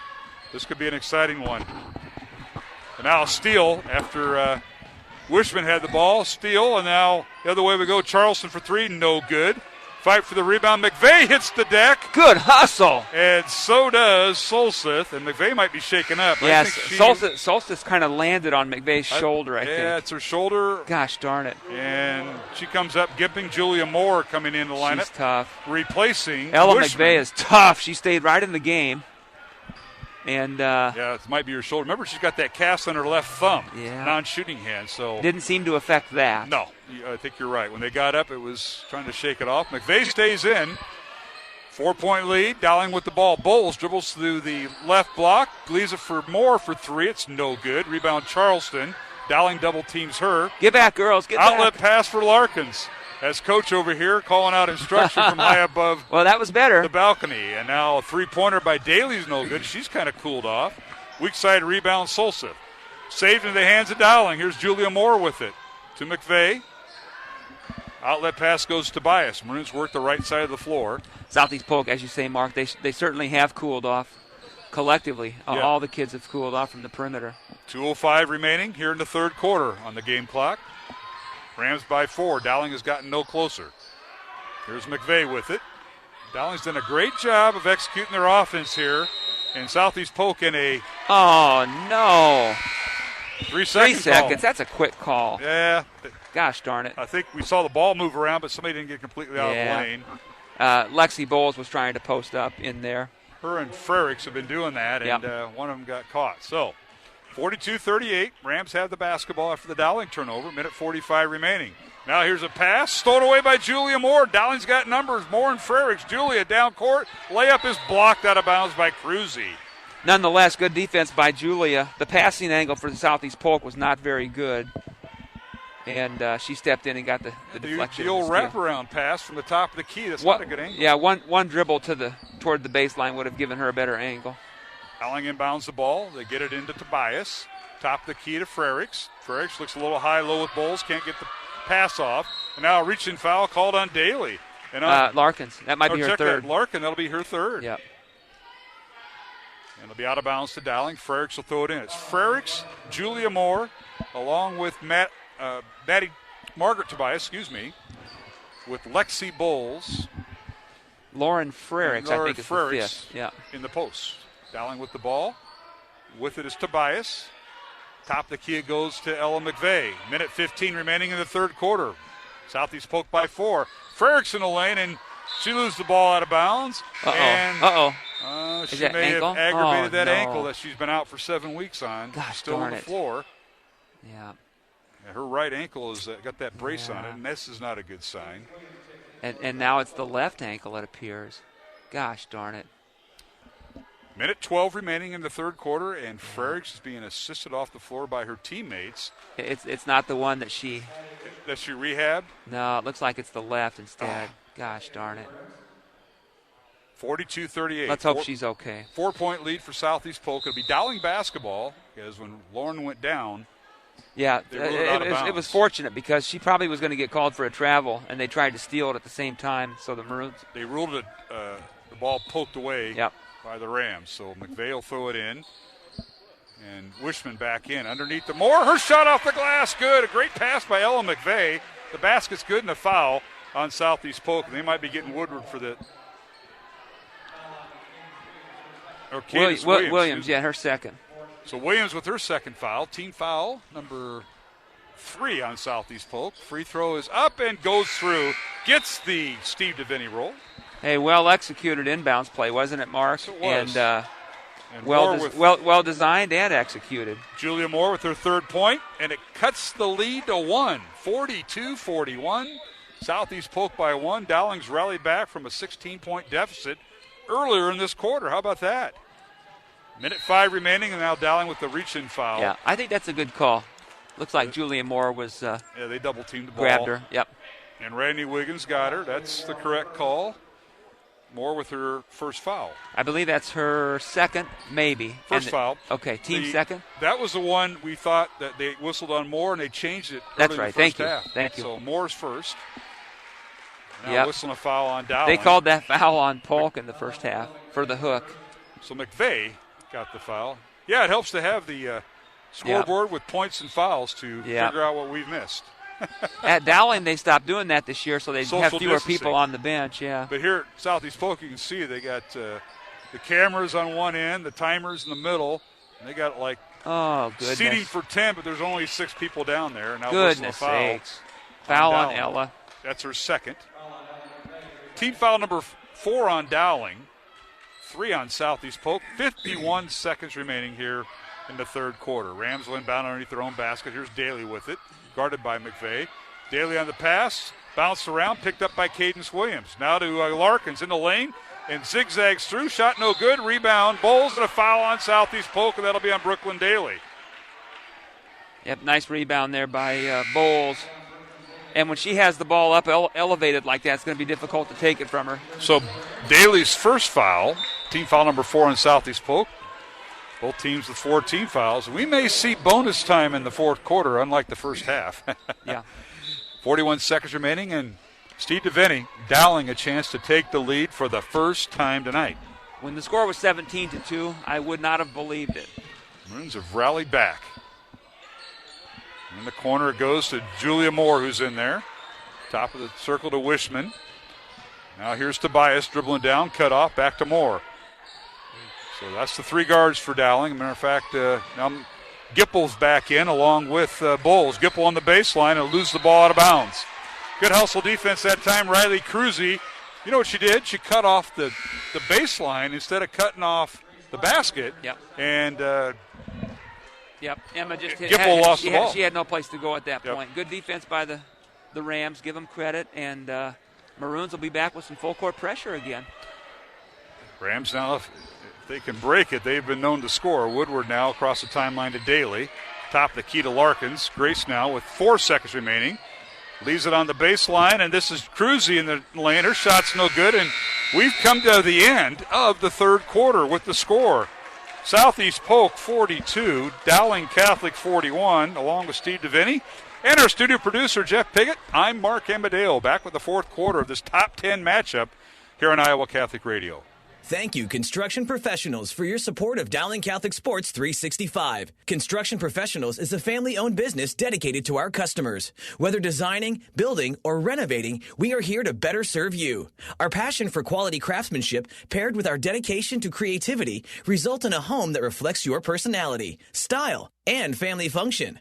Construction Professionals. Design, build, renovate. CPCustomHomes.com. From our family to yours. God bless. Thank you, Dental Associates, for underwriting Dowling Catholic Sports 365. With over 40 years' experience, Dental Associates is a group dental practice with the mission of promoting optimum health and well-being to all patients, providing preventative, restorative, and cosmetic dentistry for the entire family. Message underwritten by Dr. Kenton Gleichman, Dr. Steve Karbaka, and Dr. Ben Nagel. Dental Associates, addressing your smile, needs, and dreams. Online at DesMoines-DentalAssociates.com. Iowa Catholic Radio, KWKY Des Moines, K233BT Des Moines, KIHS Adel. Listen online anytime at iowacatholicradio.com or download the Iowa Catholic Radio app.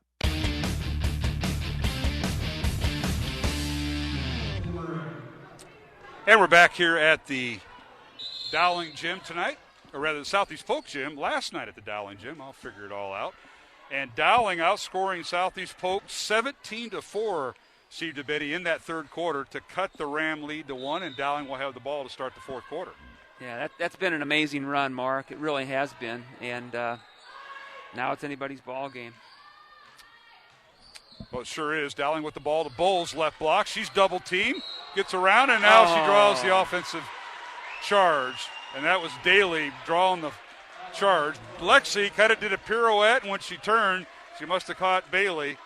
And a foul on Lexi Bowles. Bowles is second. Team foul number 5 on Dowling. So Southeast Polk in the front court. Underway here in the fourth quarter. Rams ranked 4th. Dowling ranked 9th in Class 5A. This is the rematch. Southeast Polk won the first game at Dowling, 65-61, back in December. A little high-low underneath the Bailey. Layup is good. And a nice feed that time by Eva Solseth. She was able to get Ella McVeigh on her hip there. Daly was for the high-low. Daly's first basket here in the second half, and she's got 17, 44-41 Southeast Polk. Dowling now not getting back, and now McVeigh clogs up the ball, nearly got a steal. Lisa for Larkins, and they're going to get Southeast Polk for 3 seconds. That's probably our 4th or 5th 3-second call between the two teams tonight.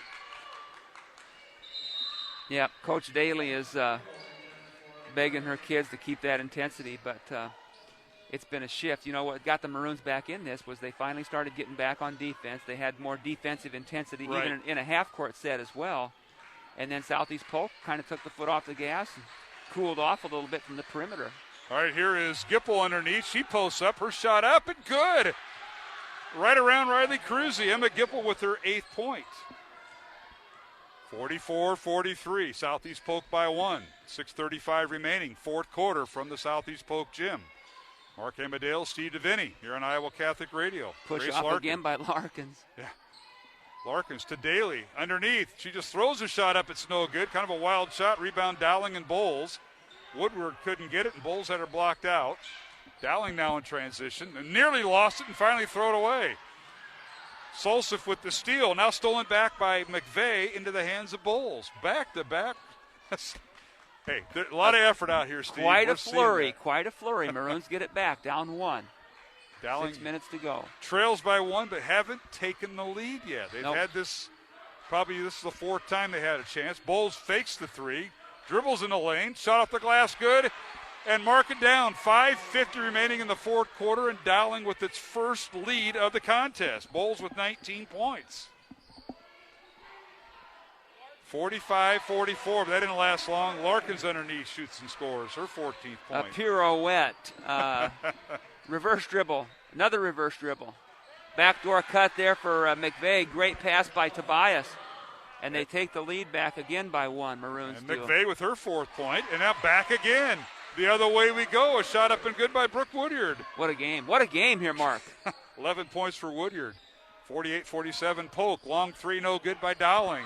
Ball slapped out of bounds. It'll be Dowling basketball as Gipple was battling Solseth, and the junior outlasted the freshman. She did more than battle. She ran into somebody and knocked her over, and the Maroons retained possession. I think that's what Coach Daly's trying to point out to she's not happy. Our young official there, and we've got a timeout on the floor. We'll take one ourselves with 5:10 remaining here in the fourth quarter. It's Southeast Polk 48, Dowling 47. The battle of top 10 teams here in girls Class 5A basketball. Back in 1 minute on Iowa Catholic Radio. Support for Iowa Catholic Radio's broadcast of Dowling Catholic sports and activities is provided by Kemin, a global ingredient manufacturer using science to transform the quality of life for 80% of the world. Kemin is on the leading edge of molecular science, manufacturing more than 500 specialty ingredients for the human and animal health and nutrition, pet food, aquaculture, nutraceutical, food technologies, crop technologies, and textile industries. Kemin strives to sustainably transform the quality of life every day for 80% of the world with their products and services. Kemin, using science to transform the world. Online at Kemin.com. Thank you to Mercy One for their support of Iowa Catholic Radio. From the cardiovascular experts at the Iowa Heart Center to the pediatric services of Mercy Children's Hospital and Clinics, Mercy provides complete care for Central Iowa's adults and children with more than 50 primary care and specialty clinics in the Des Moines area. Find a convenient Mercy One location near you. Online at mercydesmoines.org.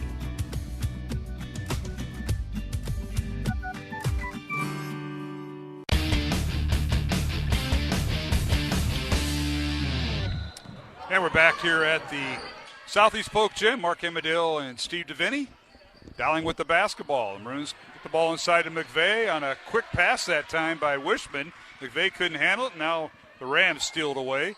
5 minutes remaining, and Southeast Polk by 1, 48-47. Dowling with 3 timeouts remaining. Southeast Polk with 2 timeouts remaining. Team fouls, Dowling with 5, Southeast Polk with 4. We got the matchup of the night. And now a long 3, up and good. And that is the freshman Even Solseth with a 3, her first 3 of the night and first points of the night. Good help defense by the Maroons, but they found the open shooter, and she knocked it in. 51-47, Southeast Polk. Dowling with the ball. Trying to set up a little high-low with Bowles and Gipple, and they get it inside to Bowles. She turns, shoots, and scores off the glass. Bodies hit the floor as Woodward tried to draw the charge, but Bowles gets her 21st point. A little flop there by the Southeast Polk Rams. The flop. That's right. Now the other way we go. Larkins was fouled. I'm not sure by who. Looks like maybe Bowles. Bowles picks up the foul. That's her third. That's team's 6th. So Bowles and Gipple with 3 fouls each for Dowling. Larkins will have 2. And free throws coming for the Rams. And the first one rolls through by Grace Larkins. She has 15 points tonight. Yeah, the Rams have, to their credit, have made almost every free throw. They missed one, I think. Second one up and good. Yeah, they were 3 of 4 going into the fourth quarter, so they are now 5 of 6. 16 points for Larkins. 53-49, Rams by 4 after Dowling had a 1-point lead. Here's McVeigh with it. Southeast Polk looks like they went back to man-to-man. They're really collapsing hard this time on Bowles. Here's Gipple with it. Gets it over in the corner to Tobias. She dribbles baseline, leaves it for Wishman for 3. Good! Maddie Wishman for 3 on the left corner, and that is just her second field goal of the night and her first 3. And it's 53-52, Southeast Polk by 1. Created by a great dribble drive from Tobias. Yes, it was. She dribbled down baseline, got cut off. Now Southeast Polk with the ball. Solseth, as they do their dribble weave, hands it off to Daly, to Solseth. Dribbles in the lane and draws the foul, and they might call Bowles for her 4th here, Steve. She got there a little late, Mark. Yep. She did. Bowles with her 4th foul, team foul number 7 on Dowling, and 2 free throws coming for. That hurts. That's 4 fouls. Southeast Polk. That hurts. First free throw up and good.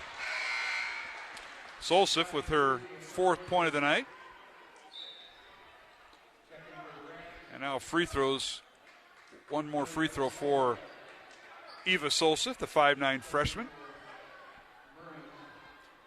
As Bowles will sit on the bench for Dowling with 4 fouls. Second free throw is good. And the Rams have been practicing their free throws, haven't they? Well, Solseth's a 40% free throw shooter. She made them both. Corner 3 by McVeigh, no good. Wide open, look. And Gipple with the rebound, and she draws the foul. Might get Larkins with this. We'll see. Nope. This will be on Solseth. 34. That'll be her 3rd, I believe. Team 5th. 3:14 remaining here in the fourth quarter. Dowling trailing by 3. McVeigh inbounds the ball. Gets it to Wishman. Back to McVeigh. Julia Moore in there. Now coming off a ball screen is Wishman. In the corner to Moore. Right wing, 3-point line extended. Dowling basically with 4 guards. And then and Gipple, who's basically a guard forward. Yeah, they gave Lexi Bowl a little blow here. Frerich's out after her 4th foul with the foot injury, and now McVeigh cuts to the baseline, and the bounce pass to her, and her shot is good. Excellent dribble penetration by Julia Moore to create that opportunity. When the help defense came, Ella just went back door on her and got a nice McVeigh layup. With 6 points, and Southeast Polk's lead is 1. 2:30 remaining in the fourth quarter, 55-54, Southeast Polk. With a 1-point lead, and they have 2 timeouts left. Dowling with 3 here, Steve. Maroons don't want to foul because it'll be a bonus. Now here's Daly in the lane. Her shot's no good. Put back up and in, and lots of contact there. And a timeout called by, let's see, who's they going to give it to, Dowling or Southeast Polk? I'm not sure, to be honest. Full timeout, Maroons. We'll take a break. 2:13 remaining. Fourth quarter, Southeast Polk 57, Dowling 54 here on Iowa Catholic Radio. Support for Iowa Catholic Radio and Dowling Catholic Sports is provided in part by Ashworth Vision Clinic. With 2 licensed optometrists, Barbara Sheets, a Dowling graduate, and Dr. Craig Harper, the Ashworth Vision Clinic team provides complete eye exams, contact lenses, glasses, glaucoma testing, and pre- and post-operative care. Ashworth Vision Clinic is located at 60th and Ashworth in West Des Moines. 515-440-4610 or online, ashworthvision.com. Howdy, folks. This is Jimmy Aiken from Catholic Answers Live, and it's very important that you support your local radio station because it's only your local Catholic radio station that makes it possible for you to hear wonderful programming like Catholic Answers Live and all of the other great EWTN shows. So please help them out right now and be generous. You can give securely online at iowacatholicradio.com, the Iowa Catholic Radio app, or call 515-223-1150.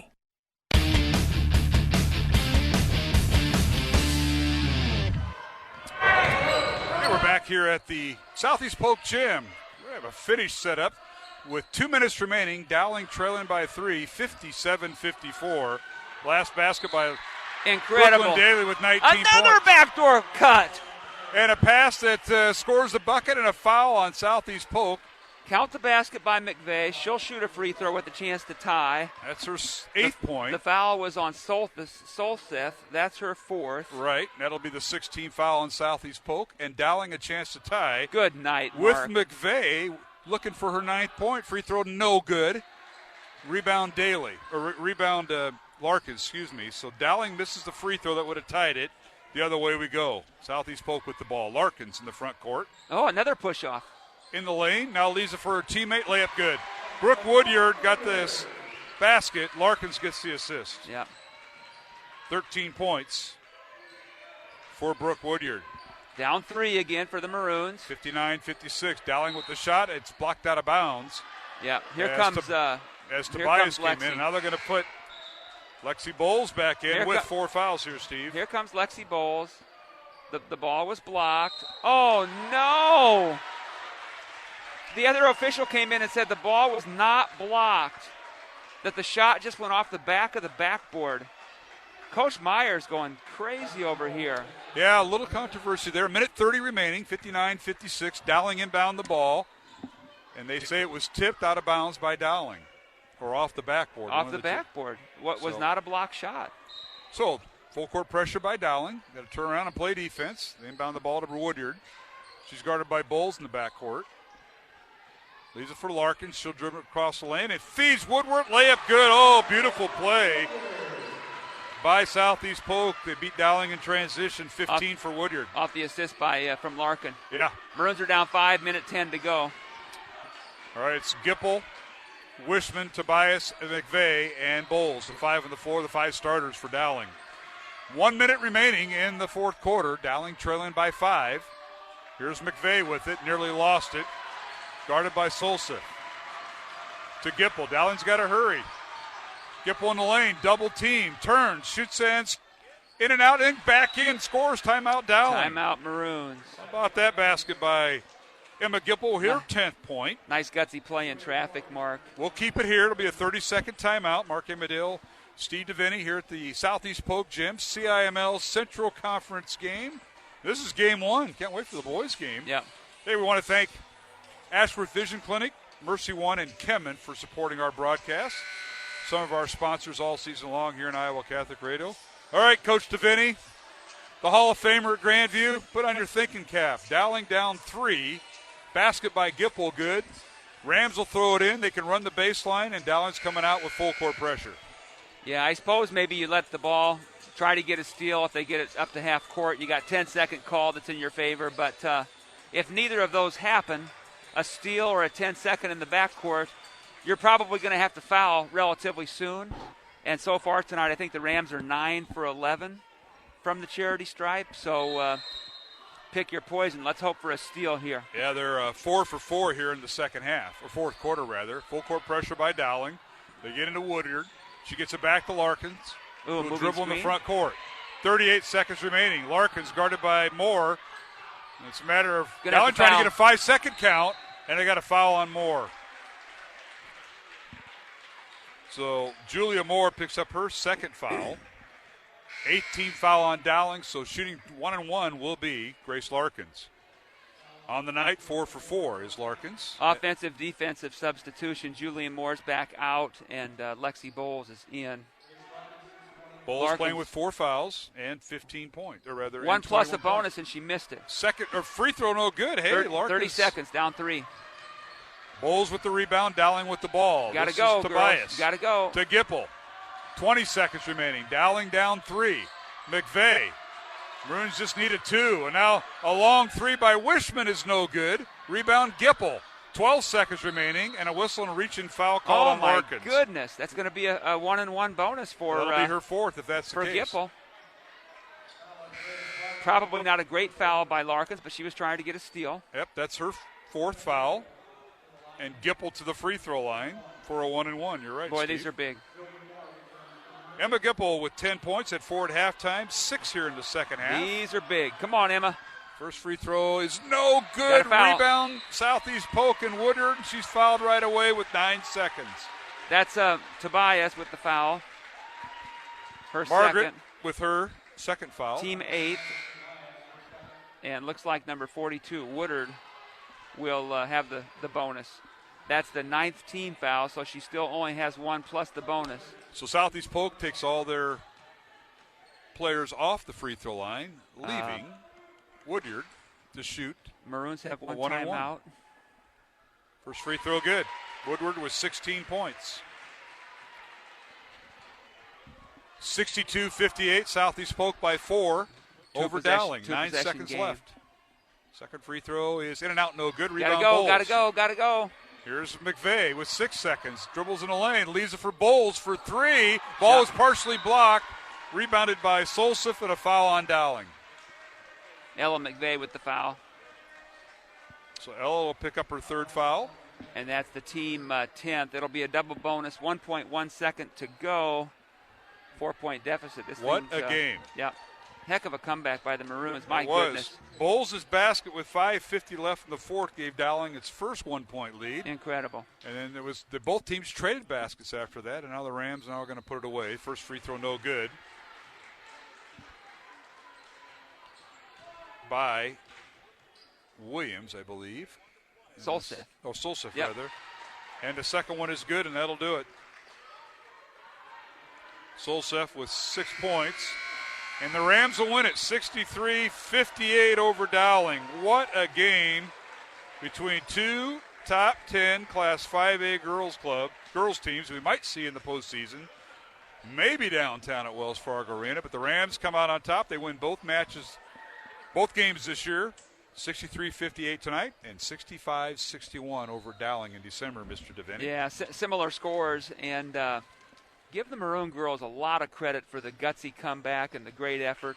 Would have been easy to quit. They just didn't look like they had great energy early on in the game. Somehow they found it, and man, what a great comeback. Too bad they couldn't close it out, but give the girls credit. Well, the bad part about tonight, Lauren Frericks was hurt. She was in there when Dowling made their comeback, and we think injured her other ankle, who just came back off of 7 weeks with the one ankle being out, and now injured the other, and she did not return to the lineup, and that did not help things for Dowling, Steve. No, it's too bad. I saw her getting some treatment from the trainer, and now she's on a crutch, headed to the locker room with her teammates. That's just a shame. Let's hope that it's not as serious as the one that she had with her right ankle before Christmas. Tough to see. Yes, it is. All right, we'll move to our post-game show following tonight's game. Once again, the final. Southeast Polk 63, Dowling 58. Southeast Polk's record now improves to 10-2 on the year. They're ranked 4th in Class 5A. Dowling girls record falls to 8-4, and Maroons are ranked 9th in Class 5A. We'll take a break and return with the post-game show along with Steve DeVinny, Mark Amadil. We are at Southeast Polk High School. We'll have the boys' game following our post-game show of the girls here on Iowa Catholic Radio. Thank you, construction professionals, for underwriting our show, Man Up, heard Mondays at 9 a.m. and 9 p.m. Construction professionals have been long supporters of Iowa Catholic Radio, and we've seen their work. It's beautiful. They do remodeling or new construction that is innovative, functional, and designing what you want. It's a family business built on a strong foundation to create a new or remodeled home that is uniquely yours.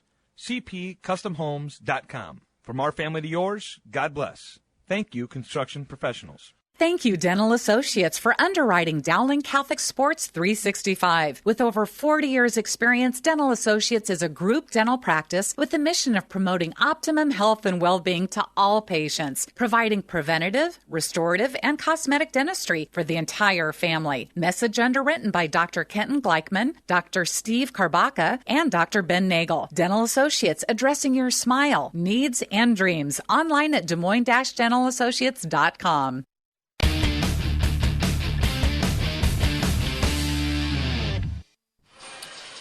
And we're back here at the Southeast Polk Gym. Glad you could join us tonight here on Iowa Catholic Radio. Final score, Southeast Polk 63, Dowling Catholic 58, alongside Steve DeVenny, Mark Hamadale, as we move into the post-game show here on Iowa Catholic Radio as we're totaling up the scores. And tell you what, Steve, what a game. Dowling got down 17-2 to start with, and the Maroons gradually crawled back in it as the Rams led 23-8 at the end of the first quarter. Both teams played to a 15-15 tie in the second quarter. So the Rams lead by 14 at halftime, 38-24.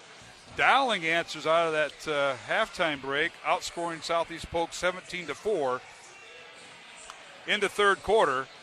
And the Rams outscored Dowling in the fourth quarter. They rebound and outscore Dowling 21-17 to win it 63-58. Let's take a look at the scoring in the contest. First of all, for Dowling Catholic, Maroons with 2 players in double figures, led by Lexi Bowles with 21 points, 10 points for Emma Gipple, 8 points each for Ella McVeigh and for Margaret Tobias, 5 points for Maddie Wishman, and then Julia Moore off the bench with 3 points, and Lauren Frericks, before she injured her other ankle, with 3 points in the contest.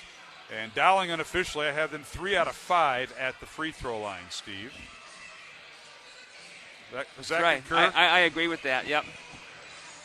Not very many attempts tonight, and shot just 60%.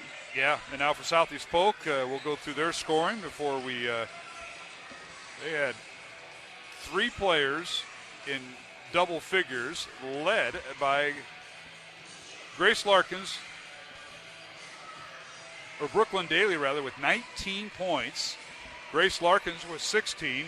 Brooke Woodyard with 16. And then I have off the bench Eva Solseth, the freshman, with 6 points. Stella Charlson off the bench with 6 points. And that rounds it out, I think. I think so. Cadence Williams played but did not score for the Rams. And I think that was it. So the Rams put 3 players in double figures in the contest, as they normally do, Steve. Probably wasn't the best night for Grace Larkins, but she was all over the place running the point. And, Tracy Daly's done a great job with the Southeast Polk team. You can see why they're always in the postseason and going far deep into the state tournament at times. Yeah, no, she's had a stellar career over here as a coach so far. And this year is no different. They got a lot of talent. They always play hard. It's a gutsy group. They're physical. And the Maroons deserve a heck of a lot of credit for the comeback that they made tonight, even though they came up a little bit short. Certainly do. Rams went 9 of 13 at the free throw line unofficially. Dowling went 3 of 5 at the line. And up next, well, for Southeast Polk, they're going to be a little busier than Dowling. They play at Hoover on Tuesday night in a Girl Boy doubleheader, and then next Friday, they're home right here against number 12 Valley Girls, and a boys contest doubleheader next Friday here at the Southeast Polk Gym. That's their next 2 opponents. For Dowling Catholic, they have the week off, and then they play Urbandale at home at the Dowling Gym next Friday. We'll have it on Iowa Catholic Radio, part of a Girl Boy doubleheader, simulcasting with the folks from CISN.TV. Steve DeVenny, thank you for all you do. Thanks for coming out here to the eastern part of the county. It's good for you people that live on the western suburbs and the northwest suburbs to see what Polk County's about. That was an enjoyable game. Let's hope the boys can come out with some energy and get a W tonight. All right, Steve. Thank you for all you do. Have a great week. You bet. Steve DeVenny, my broadcast partner. That'll wrap up the post-game show of the girls contest. Again, the final, Southeast Polk 63, Dowling 58, as the Rams improve their record to 10-2, and Dowling falls to 8-4. And we'll take a break, come back, preview the boys contest, Dowling and Southeast Polk. Second time these two teams meet. Mike Swaim is here, and we'll talk with Mike here on the pregame show of the boys contest. Mark Amadale from Southeast Polk High School back after these messages here on Iowa Catholic Radio. Support for Iowa Catholic Radio's broadcast of Dowling Catholic sports and activities is provided by Kemin, a global ingredient manufacturer using science to transform the quality of life for 80% of the world. Kemin is on the leading edge of molecular science, manufacturing more than 500 specialty ingredients for the human and animal health and nutrition, pet food, aquaculture, nutraceutical, food technologies, crop technologies, and textile industries. Kemin strives to sustainably transform the quality of life every day for 80% of the world with their products and services. Kemin, using science to transform the world. Online at kemin.com. Thank you to Mercy One for their support of Iowa Catholic Radio. From the cardiovascular experts at the Iowa Heart Center to the pediatric services of Mercy Children's Hospital and Clinics, Mercy provides complete care for Central Iowa's adults and children with more than 50 primary care and specialty clinics in the Des Moines area. Find a convenient Mercy One location near you. Online at mercydesmoines.org.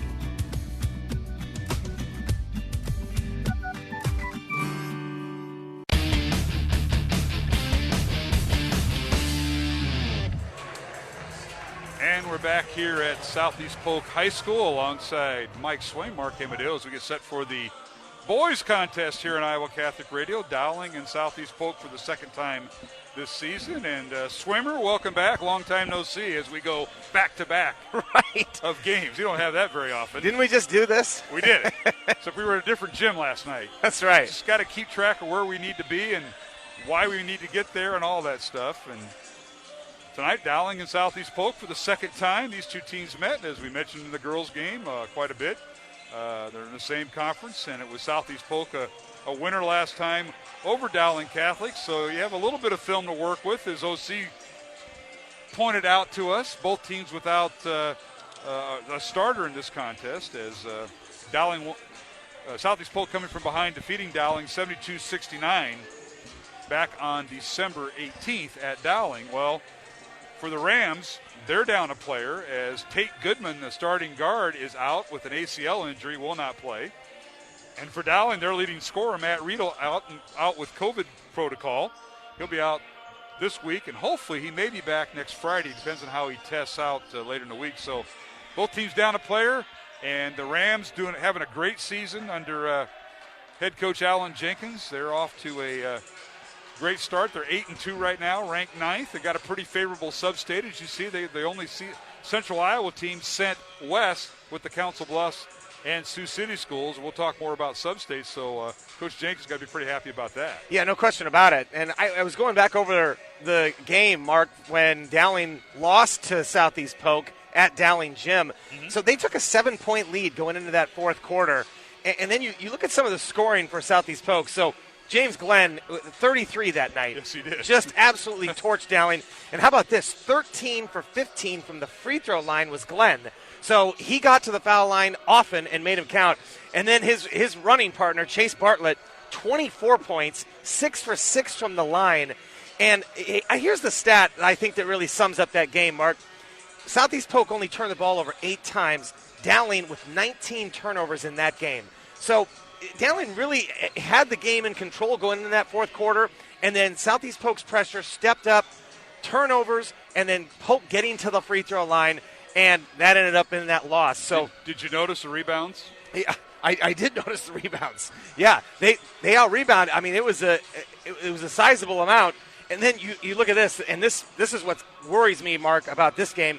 Matt Riedel was the leading scorer in that game with 17. That's right. Gregory also had 17, but again, a tough task right now with Riedel out. And we saw how they struggled to score the other night, Mark, against Ankeny last night. That's right.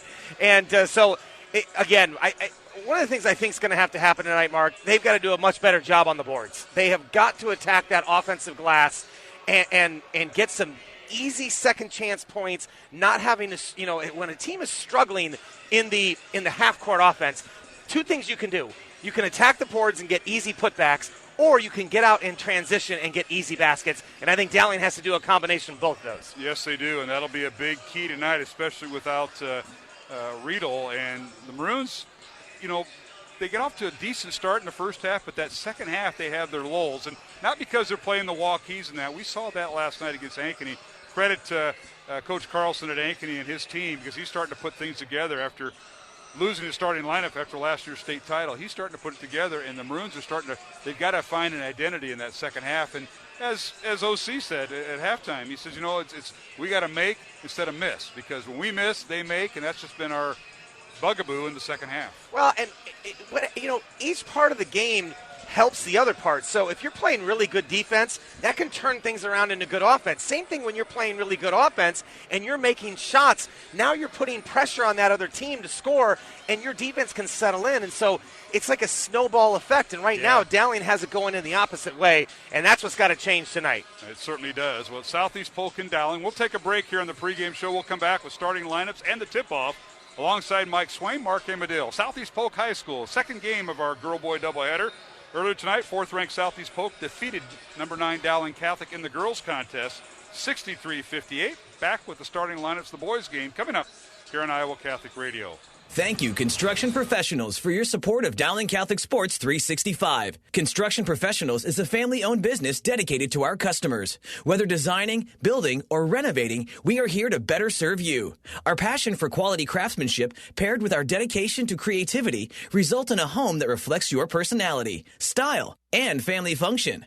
Construction Professionals. Design, build, renovate. CPCustomHomes.com. From our family to yours. God bless.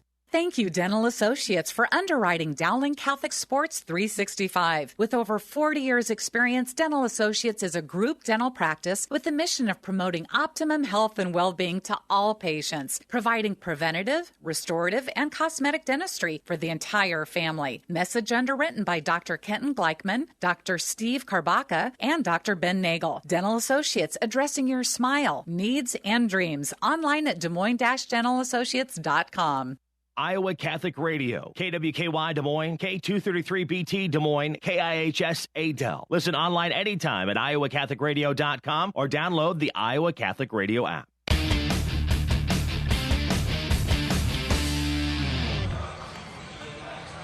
And welcome back to the Southeast Polk Gym alongside Mike Swain, Mark Amadale, as we get set for the boys contest, the rematch between Dowling and Southeast Polk, as both teams headed to their respective benches. And let's take a look at the Dowling Catholic Maroons. Again, they were without their leading scorer tonight. They will be. Hopefully tonight will be the last night if everything goes well with the coded protocol for Matt Riedel. And the Maroons will start this lineup against the Rams as Dowling comes in with a record of 5-6. Head coach is Mike O'Connor, 15th year, 222 wins, 130 losses, assisted by Nick Wagner and Jimmy Nahas, Pat Henkinius, the sophomore coach, and Kevin O'Hare, the boys' freshman coach at Dowling.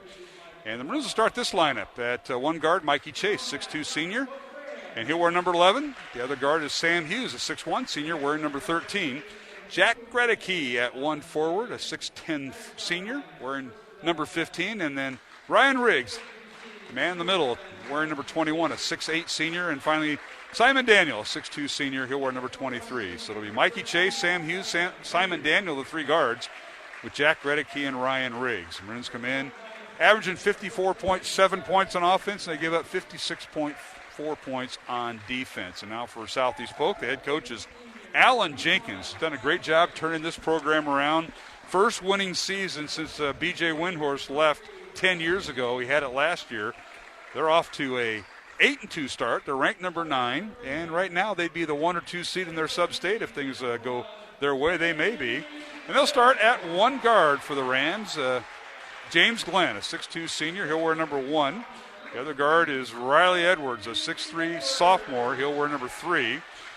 Boone Bain gets a start. He had no points against Dowling in the first meeting. Bain, a 6'3 senior off that football team. He'll wear number 10. And the other forward is Chase Bartlett. He had double figures against Dowling in the first meeting, a 6'3 senior. He'll wear number 20.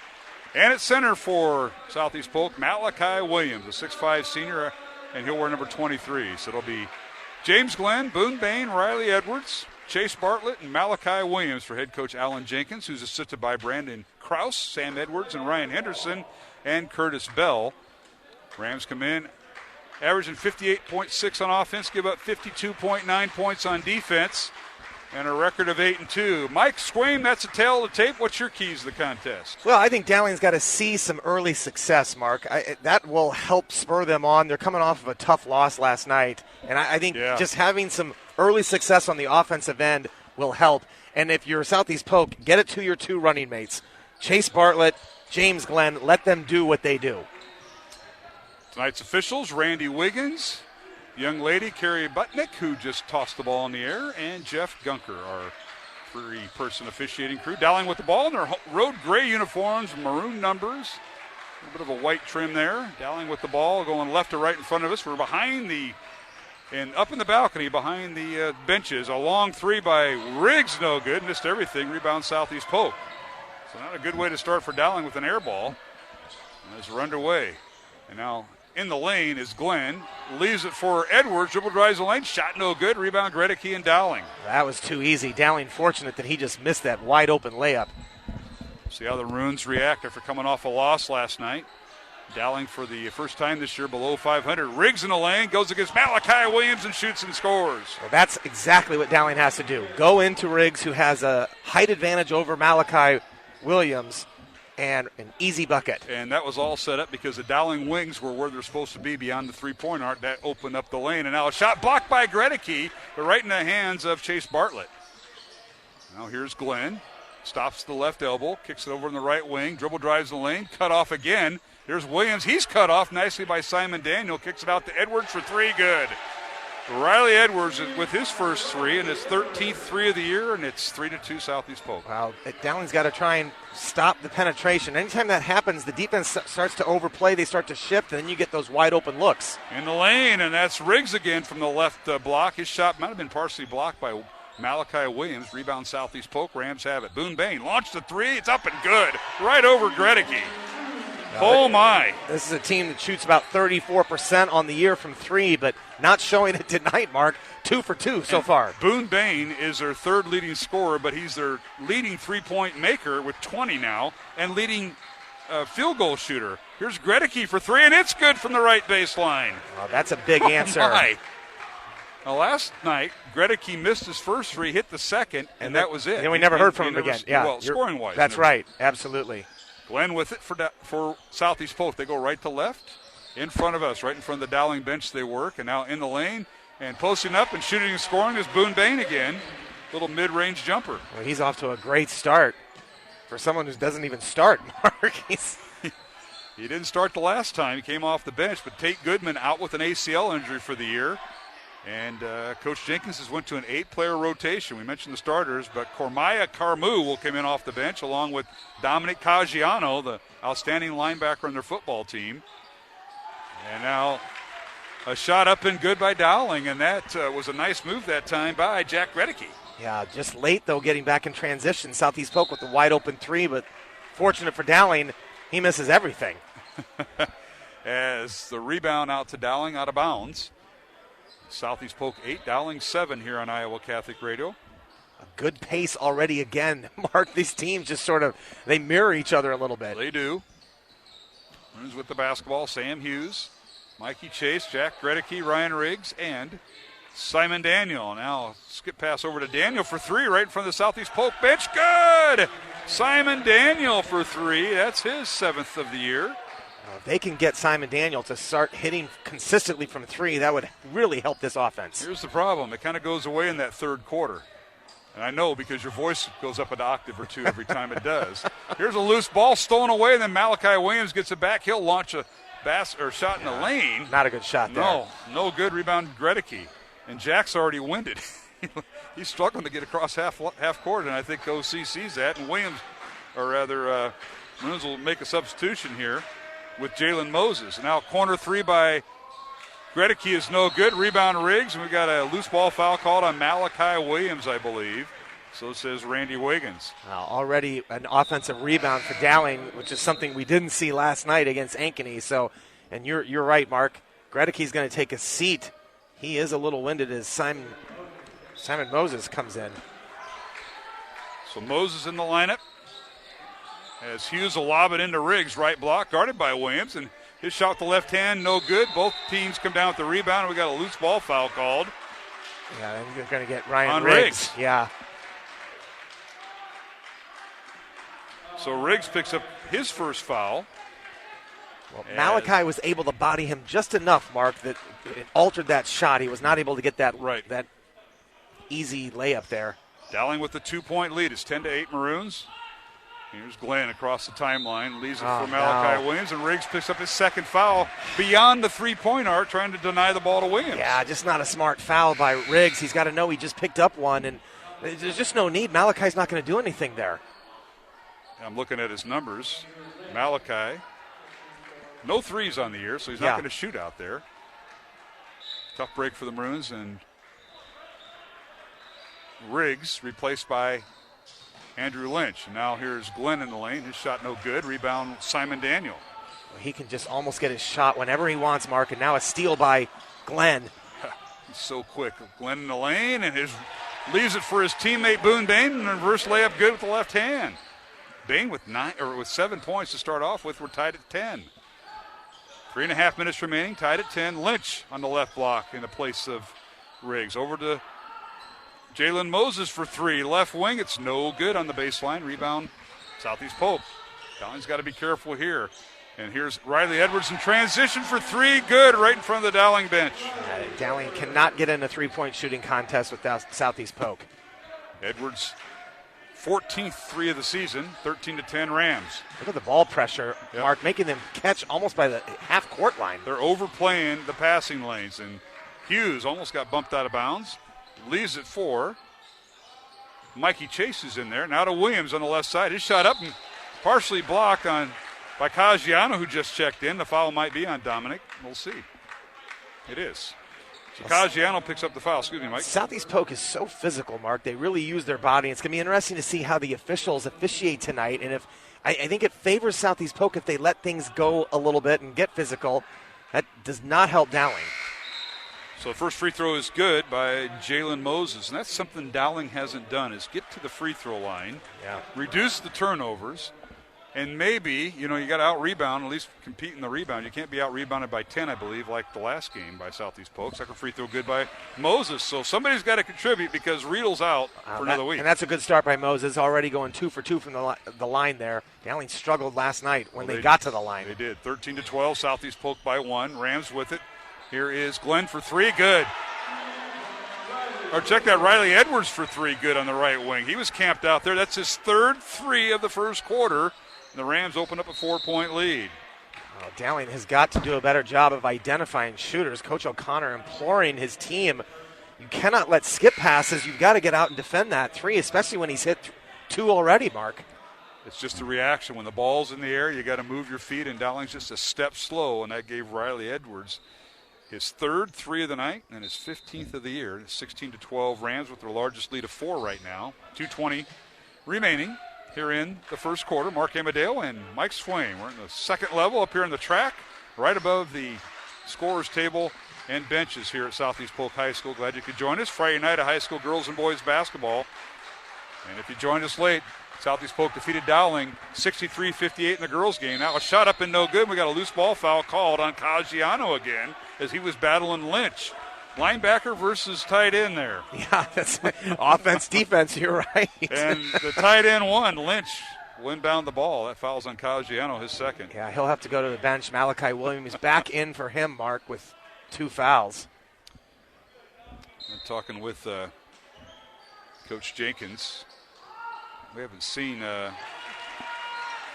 now a nice inside move and a shot up and good by Dowling's Jalen Moses, who has 4 points. It was a nice inbounds play. It was. Wide open look. 16-15 Southeast Polk. And here's Kamaya Carmu, one of the reserves. He finds his teammate Williams on the left block. Shot off the glass good by Williams. Just a simple screen and roll that time. Dowling not closing in on that roll. Left Malachi Williams wide open. 18-15. Southeast Polk by 3. Minute and a half remaining first quarter. They lob it into Andrew Lynch. Good weak side help that time by Kormaya Carmu.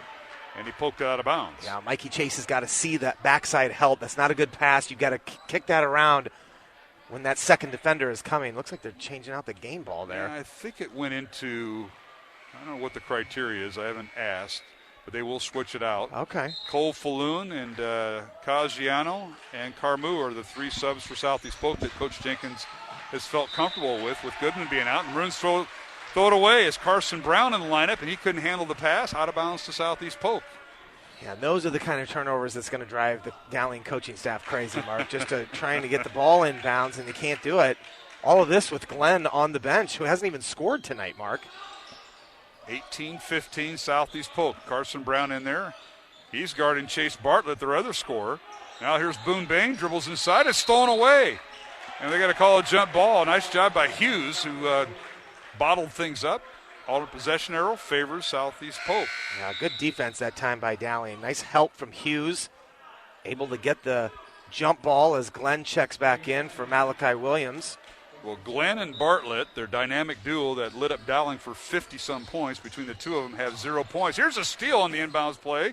Loose ball picked up by Hughes. Dowling in transition to Carson Brown on the baseline. To Moses, a head fake and a shot up and good. Carson Brown with the assist and Moses with the basket, his 6th point. Mark, a turnover, and then we go back down on defense or transition, and they get an easy bucket. Just what we were talking about to help the Dowling offense. Rams by 1. Here's Glenn with it, looking for his first point. He's pulls up his dribble in the left block. Shot no good. Left it short. Rebound Dowling. And the Maroons a chance to take the lead with 35 seconds remaining in the first quarter here, Mike. That's great defense by Hughes. And now Dowling can hold for one because of that jump ball earlier. They're going to get the ball at the quarter. Carson Brown between the circles, guarded by Carmu. Back out to Mikey Chase is in there. It's Chase, Brown, and Hughes, the 3 guards, with Andrew Lynch and Jalen Moses in the paint with 15 seconds remaining. Riggs has 2 fouls. And Hughes almost turned it over. Gets it over in the corner to Chase for 3 in the corner. It's no good. Missed everything. Rebound. Carson Brown, his basket is up and good. Carson Brown with his first basket and Dowling with the lead. 19-18. How about that, Coach Swain? Just like you drew it up. Yeah, you got the air ball on the 3-pointer. It goes off of the side of the backboard and right in Carson Brown's hands for the bucket. That's the number 1 play in the Des Moines Christian offense and Des Moines Lincoln. I'll just say that. Coming to the end of the first quarter with the score. Dowling 19, Southeast Polk 18. Back to the Southeast Polk gym in 1 minute for the second quarter here on Iowa Catholic Radio. Support for Iowa Catholic Radio and Dowling Catholic Sports is provided in part by Ashworth Vision Clinic. With 2 licensed optometrists, Barbara Sheets, a Dowling graduate, and Dr. Craig Harper, the Ashworth Vision Clinic team provides complete eye exams, contact lenses, glasses, glaucoma testing, and pre- and post-operative care. Ashworth Vision Clinic is located at 60th and Ashworth in West Des Moines. 515-440-4610 or online, ashworthvision.com.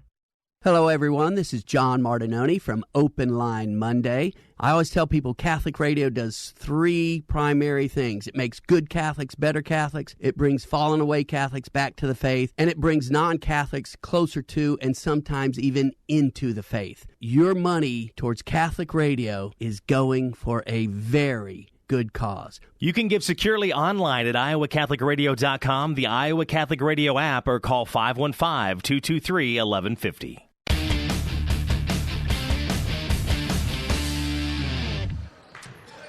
And we're back here at the Southeast Polk gym. Second quarter underway. Dowling with the basketball and the lead, 19-18 over the Rams. Earlier tonight, Southeast Polk girls defeated Dowling 63-58 in a top 10 matchup. 4th-ranked Southeast Polk and 9th-ranked Dowling. And now the Maroons with a shot on the first possession. It's up and no good. Also in there for the Adam Bialzek gets the start here in the second quarter. Ryan Riggs with 2 fouls, Mark, so it'll be interesting to see how long Coach O'Connor keeps him on the bench. Rams with it. Here's Glenn on the baseline, yet to score. Now feeds it over to the opposite corner. A long 3 up and good by Chase Bartlett. That's his first 3 of the night. Well, that was a good find by Glenn, and the defense had to help because he got around his man, and that left Bartlett wide open on that baseline. Bartlett had 24 in the first meeting. Glenn had 33 against Dowling, and so they've been held to just 2 here in the first half. As Maroons have the basketball, Bialzek, as we mentioned, in there. Dowling going to 2 other post players to replace Riggs. Corner 3 no good by Carson Brown. Rebounded by Southeast Polk and Riley Edwards. Well, you wonder where the scoring is going to come from. You've got to probably try and find Simon Daniel inside with him slashing, or Gregory will look from the 3. Here's Bartlett again for 3. It's in and out, no good. And then a rebound, Bialczak. Adam Bialczak, 6'7" senior. Jalen Moses, 6'9" senior in the lineup, has Riggs on the bench with 2 fouls. Simon Daniel. Good cut. Gets to Bialczak, get it inside to Gregory, and he's fouled. Nice high-low from the big guys. Bialczak at 6'7", finding Gregory at 6'10", and a foul on Southeast Polk, and that'll be on Bartlett, his first. Yeah, Glenn got all ball, but it was Bartlett with a little bit of the body there, because Glenn immediately turned around and said, that was clean. Free throws coming for Gregory. Jack's first free throw, no good. He has 5 points in that first quarter. Tonight's game on Iowa Catholic Radio brought to you in part by Ashworth Vision Clinic, Construction Professionals, and Dental Associates. We thank them for supporting our broadcast of Dowling Catholic Sports. Second free throw by Gregory is good. He now has 6 points, 1 for 2 at the line. 21-20, Southeast Polk by 1. Rams ranked number 9 with an 8-2 record. Dowling now, the loss last night to Ankeny, falls to 5-6. And now a nice backdoor cut, layup good by Boone Bain. Now that was just out of a 4-high set, and Dowling did not defend that well at all. Getting caught on that backside, and Bain with a nice cut. Bain with 9 points. He and Riley Edwards with 9 each. 23-20 Southeast Polk. Simon Daniel along with Carson Brown. Brown with it, dribble drives in the lane, reverse layup, no good. The rebound, Malachi Williams, and here comes Southeast Polk in transition. Edwards with it. Over to Glenn. Glenn down the right side, puts up a shot at the glass. Good! He went right around Carson Brown and scored. Yeah, that was too easy, and Coach O'Connor's got to get a timeout. Again, struggling to score right now with this lineup in, and Ryan Riggs is going to check back in, Mark. James Glenn with his first basket. So 5 points between the dynamic duo of James Glenn and Chase Bartlett, a pair of seniors for Southeast Polk, who lit up Dowling last time for 57 points. And the Maroons have held them in check, and I think Coach O'Connor, with this timeout, wants to keep it that way as the Rams lead at 25-20 with 5.5 minutes left in the first half here, Mike. Yeah, Ryan Riggs has just got to be smart. He's got to know he's got 2 fouls. You can't go over the back. You can't do the silly reach-ins. You've got to go straight up when you're playing defensively, but he's got to get in that game. This is where one of those turning points, Mark. Right. You don't want this game to slip out here in the first half. Down 5. Feels like Dowling needs a basket here. Tonight's game also sponsored in part by Mercy One, Kemen, and our good friends, the Gleichmans at Dental Associates. Dowling with the basketball. We mentioned Ryan Riggs back in the lineup. It's Riggs, Daniel, Mikey Chase, Carson Brown, and Gregory. Here's Daniel on the baseline. Now dribbles in the lane. Spin move, left hand up, and a shot is good. Right around Malachi Williams. Well, that was a really nice move by Simon Daniel. And he is effective, Mark, when he can get inside the paint, just like what he did. He has what Matt Riedel brings. They both bring the same thing. Riedel does it with a lot of strength. And now a steal, and I think James Glenn is shaken up, and a shot up and no good by Dowling. Tip no good by Simon Daniel. And rebounded by Malachi Williams. No call, a lot of bodies going at each other. Dowling missing an opportunity there. And now underneath, a shot blocked by Simon Daniel. That was Edwards' shot, and rebound Dowling. Oh, my God, what a flurry there. Dowling had a wide open look at a free throw. And missed it, and Glenn was shaken up. He did not get back on defense. He's fine now. We'll see how that transpires. 25-22, Southeast Polk by 3, 4.5 minutes to go.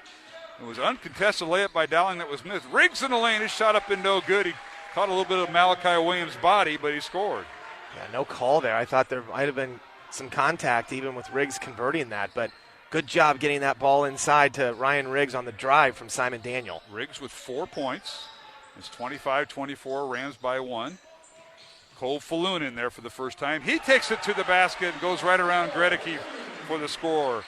Falloon, a 6'2 junior, with his first basket, averaging 3.5 points. And now a turnover by Dowling, and Falloon with the steal and basket. He's got 4 points off the bench. Well, Mikey Chase tried to get that to Gregory, who was just going down to the baseline, didn't even look for the ball, and just another turnover. Falloon, that spark off the bench for Coach Jenkins. And now the Maroons turn the ball over again. Williams with the steal, and now a backcourt foul on Simon Daniel. Well, That'll be his first. the ball pressure and getting out in the passing lane, Southeast Polk has really bothered Dowling in this first half, Mark. They're having to start their offense almost at the half-court line. Yeah. And back-to-back turnovers for them. Right at the logo at mid-court, and now I think there's a hold-up here. I'm not sure why. It looks like something with Simon Daniel. He may have some blood. So he's having to come out, and Carson Brown is coming in, and they're going to go try and fix his uniform there. I think he's got some blood on it. Oh, that's it. And that might have been with part of that collision that happened in that scrum we had earlier. All right, Southeast Polk with the basketball. 3:30 remaining in the first half. Reminder, we'll have the Dowling girls basketball coach, Kristen Meyer, or one of her staff up here at halftime. 29-24, Southeast Polk. They have the basketball. With it is Glenn. Rams keep the ball on the baseline. Bartlett for three, good. That's that same spot, left corner for three, and that's his second of the night. He's got 6. What Southeast Polk does so well is they space themselves on the floor, and then they know where everybody's at. Great passing leads to a wide-open 3. Dowling with the ball. Andrew Lynch in there along with Jalen Moses. Hughes in there. Moses now for 3, right corner. It's no good, and a rebound, Southeast Polk. And Malachi Williams. Rams with it. Here is Glenn with it. Down the lane, layup good. He went right around the defender to score. And timeout Dowling. 4 points for Glenn. Well, Coach O'Connor is not happy, Mark. They cannot keep anybody in front of them right now. Southeast Polk is driving to the basket at will, and it is really putting some pressure on this Dowling defense. And Riggs will check back in. He went out. He left the game with Simon Daniel. Simon hasn't returned. They're working on his. It looks like they're working on his. He may have a cut on his hand, Mark. Yeah, I don't know about the blood on the uniform, but they're working on his hand. Yeah. Athletic trainer here at Southeast Polk. Ram lead is now 10 after Dowling had a 4-point lead. So it's been back and forth, and you can't do the miss, and they go, and Rams come back and go make. That's kind of what's happening. There's been some opportunities, Mark. They had a wide-open bucket. Layup. Yep, uncontested layup. They missed. Then they go back-to-back turnovers. And then Southeast Polk with great ball movement for a 3. And that's why we have a 10-point deficit here if you're Dowling. And for Southeast Polk, they have yet to attempt a free throw tonight. Dowling is 3 out of 4 at the line thus far. And the Maroons had the basketball and nearly lose it. They retain possession, and a reverse layup by Mikey Chase is no good. Tip by Riggs, no good. Rebound Boone Bain and Southeast Polk. Another opportunity with an empty possession. There's the Rams the other way. A shot blocked by Mikey Chase into the hands of Carson Brown. So Dowling the other way. Both teams coming up empty. Here's Chase. Top of the key is cut off. Picks up his dribble. Backdoor cut to Jalen Moses. Reverse layup. Good. Moses contributing. He's got 8 points in the first half. That was a really nice move underneath the basket that time to avoid the block by Glenn. Check that. 9 points. That one field goal was a 3 for Jalen. And it's 34-26, Southeast Polk. And now Malachi Williams in the corner and inside the three-point line, barely. He shoots and scores too. Boy, that's a shot if you're Coach O'Connor. I think you give. You like and that. He buried it. So Southeast Polk by 10. Man-to-man defense employed by the Rams. Here's Williams. Top of the key goes to Hughes. Sam will set the Dowling offense, working the right side. Now dribbles towards the lane, kicks it off to Carson Brown. Carson now kicks it back out. Moses, a head fake, can't get a shot off. Now Brown for 3 in the corner, it's no good. Rebound slapped around. Moses has it. He lost it. Out of bounds to Dowling. Well, good hustle by Moses to keep that ball alive. So Dowling will keep that ball, and a good sign for Dowling. Simon Daniel back in for Carson Brown. Carson Brown will check out, and Simon Daniel back in. 36-26, Rams by 10. 1 minute, 9 seconds remaining here in the first half. Dowling will inbound the ball. Sam Hughes underneath his own basket looking for Riggs. Gets it out to Daniel. He'll launch the 3, and it's up and good. Nothing but the bottom of the net for Simon Daniel. His second 3 of the night and 8 points. Let's credit the Southeast Polk physical, the trainer. Yeah, getting Simon Daniel back in. And it's 36-29, Rams by 7. Southeast Polk in a 4-corner offense with Malachi Williams under the left block and everybody else standing at a point. Rams are going to be content to wind the clock down. Well, we didn't get to the bonus here, Mike. Dowling with 5 team fouls, now, Rams with 3. Dowling's got to make sure that they do not allow penetration where everybody has to help and then you leave a wide open three-point look on the outside, which has happened numerous times in this first half. All right, that is James Glenn with the basketball. Or check that, Riley Edwards with it. Now the Rams will start their offense with 10 seconds. They got a double high stacked, ready to go. Dowling's got a foul to give, too, if they wanted to, Mark. This is Carmu over to Bartlett. And Bartlett hits the floor and a whistle and a foul. Yeah, that's not bad. That's okay. A foul to give. Yeah. A non-shooting foul. Exactly. And they've got another one, too. So Southeast Polk's going to inbound underneath as Glenn comes back in. Hughes picks up the foul, his first. Team foul number 4 on Dowling. You're right, they got another one to give. Rams will inbound it. Glenn will throw it in. Gets to Bartlett. Bartlett will launch the 3. It's up and good. Well defended by Simon Daniel, but he drains the 3. Wait, Simon Daniel did everything right there, Mark, but it was just a better shot. Step back 3 by Bartlett, and that is not a way to end the half if you're Dowling. No question. Rams with 3 players with 9 points in the first half. Riley Edwards, Boone Bain, and Chase Bartlett all with 9 points. 4 points for James Glenn and 4 points for Malachi Williams. And Cole Falloon off the bench with 4 points. And Southeast Polk, Mike, did not shoot a free throw in the first half. Or attempt the free throw. Yeah, they really haven't needed to, Mark, because they've been getting to the basket at will. It hasn't been nobody's been in front of them, so there hasn't been many fouls committed.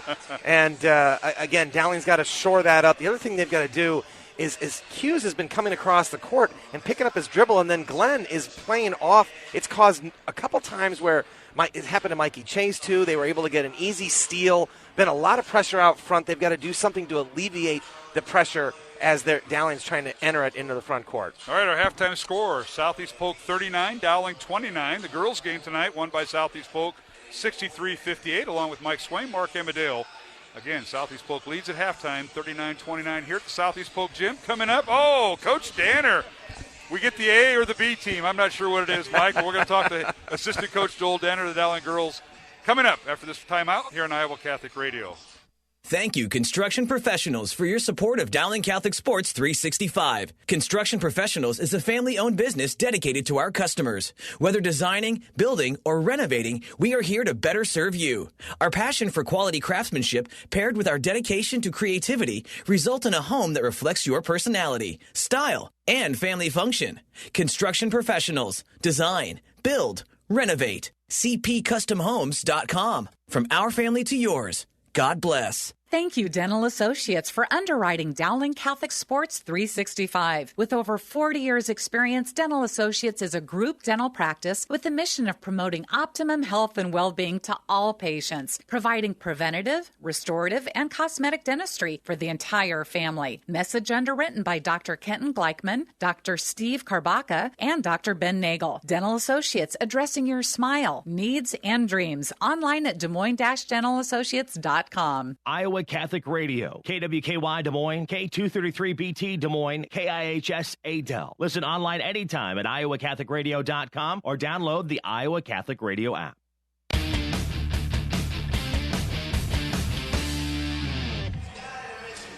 And welcome back to the Southeast Polk Gym. Alongside Mike Swain, Mark Amadale, halftime. And it's 39-29, Southeast Polk with the lead over Dowling Catholic, joined by the Dowling girls assistant coach, Joel Danner. And, Coach, thanks for joining us. Thanks for taking time to stick around as you're on the eastern part of the state, it seems like, over here at Southeast Polk. Yes, it is, the eastern part of the state. It's always a pleasure to come up and get a chance to talk with you. Coach Danner, appreciate it. You guys, what a game it was. Ended up being a 5-point game, but you got down 17-2. And maybe you're used to coaching from behind, but what a deficit. Then you make it up and take the lead, and what a fourth quarter it was. And then the Rams, do what the Rams do. They like hitting big shots. They hit big shots. We did. We got down early, and, we kept telling our girls one at a time. We're going to take our opportunities when they present themselves. And sure, that second half, they presented themselves, and our girls pushed right back and keep talking about fighting pressure with pressure, and our girls did a good job with that. Well, they certainly did. And, Coach, I don't know what you told them at halftime, but you were down by 14 at halftime, 38-24. You come back and outscore Southeast Polk 17-4 in that third quarter, and you got to be plowed because you held them to 1 field goal and 2 for 2 at the free throw line. It was a great defensive effort all the way around. You know, they've got so many quality offensive players, but our girls knew that, you know, it's going to have to start on the defensive end if we were going to give ourselves an opportunity, and they really stepped up and worked together, did a good job of communicating, created some, you know, transition opportunities for themselves, and, you know, it was just nice to see the fight in them. Well, it certainly was, and, you know, you got contributions off your bench, and one of them you just got back, Lauren Frericks, and she injures her other ankle, did not come back, and you know, that was the time you made your comeback. Matter of fact, I think you scored after the delay for her injury. McVeigh inbounded the ball and got a shot off, and you got your first lead right after that happened. But, man, Lauren was playing so well the last couple of games, and now she's down with an ankle. How severe is it? Well, we're going to wait until tomorrow to evaluate, I guess. But she wasn't putting a lot of pressure off when she walked in the locker room.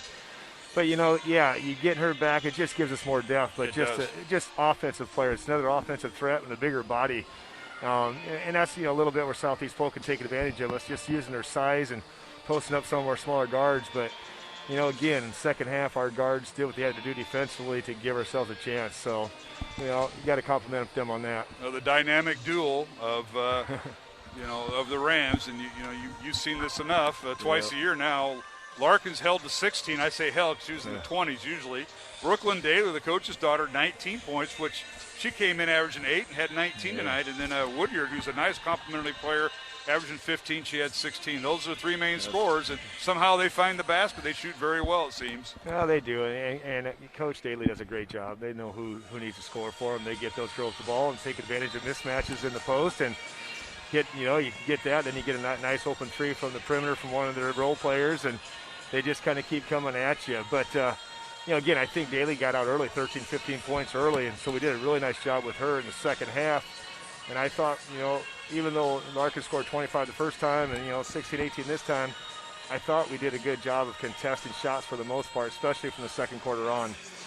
Yeah, that's so hard to do, especially, and we've seen this in the boys program here at Southeast Polk. They love that skip pass, and if you don't react quickly to it and try to get some air under it and at least get into your position, they're going to quick shooters, and that's the case. I know Coach Daly's team is known for that, and they certainly did that tonight.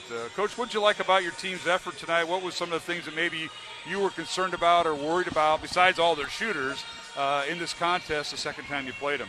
I think it was just us offensively not being stagnant, attacking certain personnel that we thought we could take advantage of.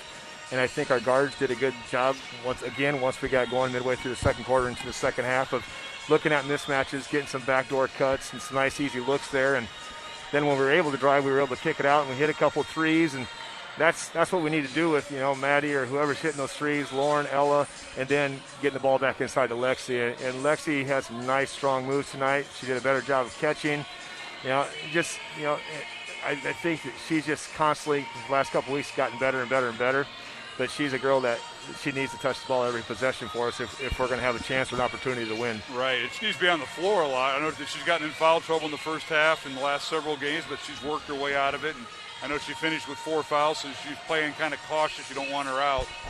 But you know, doing a nice job. Well, Coach, you got the week off. You have a whole week to prepare for Urbandale for the second time. Is there any word about scheduling another game? Because in the COVID era, you can schedule a game anytime you want. How's that worked out? Well, right now, no, we haven't scheduled anyone else. We've sent out emails the last couple of weeks and haven't really had any takers, to be honest with you.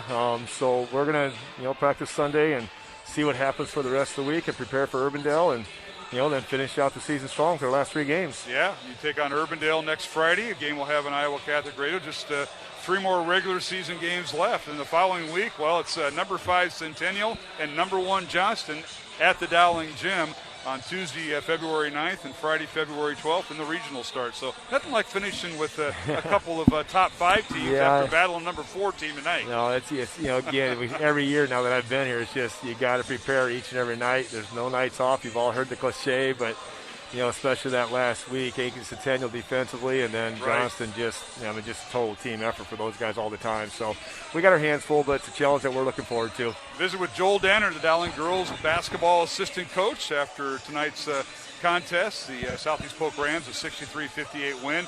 You know, I came in, and Audrey Faber, your assistant coach, is over there in the corner, and I said, hey, Faber, remember a few years ago, probably more than a few because I'm dating myself, remember right there in the lane in double overtime, remember that shot? Yeah, we beat Southeast Polk. I thought it almost happened tonight, but then they kind of got away in that last 30 seconds, Coach. I wish we would have got it in regulation, but you're right. That last 30 seconds did us in. And it's just, it'd be nice to have Audrey out there for a last second shot if we needed to at the end of the quarter. But you know what? The time has passed, and we'll take what we have. That's right. Coach, thanks for coming up. Thanks for staying. Thanks for all you do for the Dowling girls basketball program with these kids, and you and Coach Meyer and Babinat and Faber and the rest of them. Even the legendary Tom Donahue. Tom Donahue. You can't forget him. Thank you to Iowa Catholic Radio. You bet, Joel. Thanks for everything. Thank you. All right, Joel Danner, my guest here at halftime, the assistant girls coach, as the Dowling girls losing tonight 63-58 to Southeast Polk. Halftime score of the boys contest. Rams lead by 10, 39-29. Mike Swain will return to the broadcast. We'll take a break here on Iowa Catholic Radio. Support for Iowa Catholic Radio's broadcast of Dowling Catholic sports and activities is provided by Chemin, a global ingredient manufacturer using science to transform the quality of life for 80% of the world. Chemin is on the leading edge of molecular science, manufacturing more than 500 specialty ingredients for the human and animal health and nutrition, pet food, aquaculture, nutraceutical, food technologies, crop technologies, and textile industries. Chemin strives to sustainably transform the quality of life every day for 80% of the world with their products and services. Chemin, using science to transform the world. Online at chemin.com. Thank you to Mercy One for their support of Iowa Catholic Radio. From the cardiovascular experts of the Iowa Heart Center to the pediatric services of Mercy Children's Hospital and Clinics, Mercy provides complete care for Central Iowa's adults and children with more than 50 primary care and specialty clinics in the Des Moines area. Find a convenient Mercy One location near you. Online at mercydesmoines.org.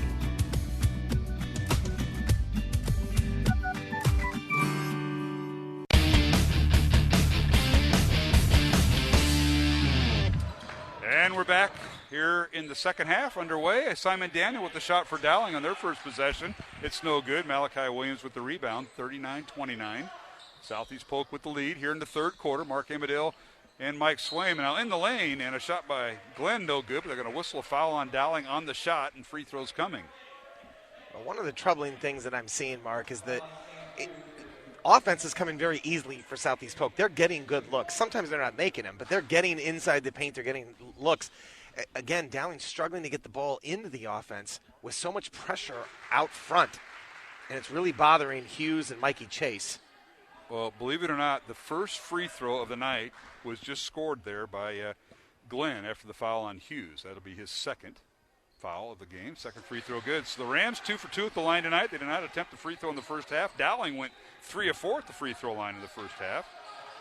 And we'll try to run through scoring here when we get a moment. Dowling on the offensive end. They have Sam Hughes, Simon Daniel, and now we've got a whistle. Yeah, they're going to get a hold, but look at the pressure that time. And they were close to getting a 5 count. They were. But I think they're going to get Boone Bain. Riley Edwards with the foul. Riley Edwards with the hold there. So scoring for Dowling in the first half. Jalen Moses off the bench with 9 points. Simon Daniel with 8. 6 points for Jack Gregory. Riggs battled foul trouble, had 4 points. And Carson Brown with 2 points off the bench for the Maroons, who went 3 for 4 in the first half. For Southeast Polk, 3 players with 9 points each, led by Riley Edwards, Boone Bain, and Chase Bartlett, as Riggs gets underneath and scores for Dowling on the right block. He now has 6 points. 4 points each for Cole Paloon and Malachi Williams. And then James Glenn hit that 3 at the buzzer. He has 4 points. Oh, that's double dribble. And now turnover on Southeast Polk. Riley Edwards with the double dribble. Yeah, he thought that he just didn't handle the ball and then put the ball on the ground. But I thought he actually put the ball on the ground and then picked it up and did it again. I think it was deflected and yeah, it wasn't deflected. Yeah, good call by the official. Dowling with the basketball. Hughes dribbles in the front court. That's Sam Hughes along with Simon Daniel and Mikey Chase. Yeah, they're going to get Simon Daniel at the walk there, Mark. Yep, he dribbled all the way down the left block, turned, tried to pivot, and moved his pivot foot. So that's the 3 guards, Daniel, Chase, for Dowling Catholic, and Hughes. Gregory and Riggs in there, the 5 starters who started the ball game. Southeast Polk with the ball. Edwards gets in the lane, can't shoot it over Gregory, and now he throws it away, and it'll be over and back as Bartlett saves it right in front of the Dowling bench, but over and back on Southeast Polk. Now, one of the few turnovers Southeast Polk has had. And these are the opportunities that Dowling's got to do to take advantage of this, Mark. No question about it. As Dowling comes in averaging 16 turnovers. They just cut that in half. And now Gregory, pull-up jumper good, right over Boone Bain. Well, that was just a nice baseline cut, and Ryan Riggs finds Gregory down there, uses his height to get that shot up. All right, Glenn over to Williams. Pull-up jumper, partially blocked by Riggs, rebounded by Dowling. Here's Mikey Chase with it to Riggs.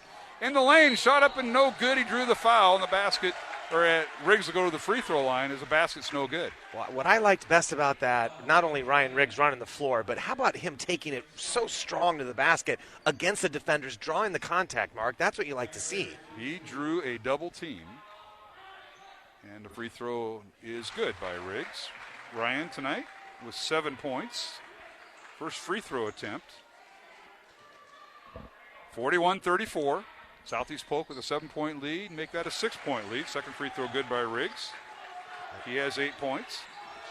41-35. Rams by 6. 5.5 minutes remaining third quarter. Mike Swain. Dowling with 6 straight, Mark, and they've got to continue to play good, solid defense on this end. See if they can get another stop. I like so far how this second half has started. Well, Bartlett that time did a little pull through at the free throw line. Tried to pull the ball through and go down the left side, and a foul on Simon Daniel. Daniel with his second foul. Team foul number 2 on Dowling. So both teams with 2 fouls each. Dowling has 3 timeouts at their disposal. Rams have all 5 at their disposal here in the second half. Here's Bartlett with it. Pull-up jumper, free throw line good, right over Simon Daniel. That's just a nice play. Easy shot, free throw line extended. And when you got guys like Glenn and Bartlett who can knock that down, puts a lot of pressure on your defense. Yeah, Bartlett hit the 3 at the buzzer at the end of the first half. He now has 11 points. Now underneath to Riggs, and they're going to wipe off the basket, and a foul called on Southeast Polk. Going to be on Malachi Williams, his second. Yeah, sorry, Mark. That was a really nice entry pass by Mikey Chase that time. And it's a concerted effort to get Riggs on that block. And guys have to, it's not just Riggs posting up. It's the passer who's got to make a good decision as well. All right, Gregory inbounds the ball into the Dowling basket. Third team foul on Southeast Polk. Here's Daniel with it. Rams remaining in man-to-man. Here's Mikey Chase down the lane, pull up. Can't get a shot up on the right block. Gets it out to Gregory. Jack down the lane with the right hand. Shot too strong, no good. And rebounded by Boone Bain and Southeast Polk.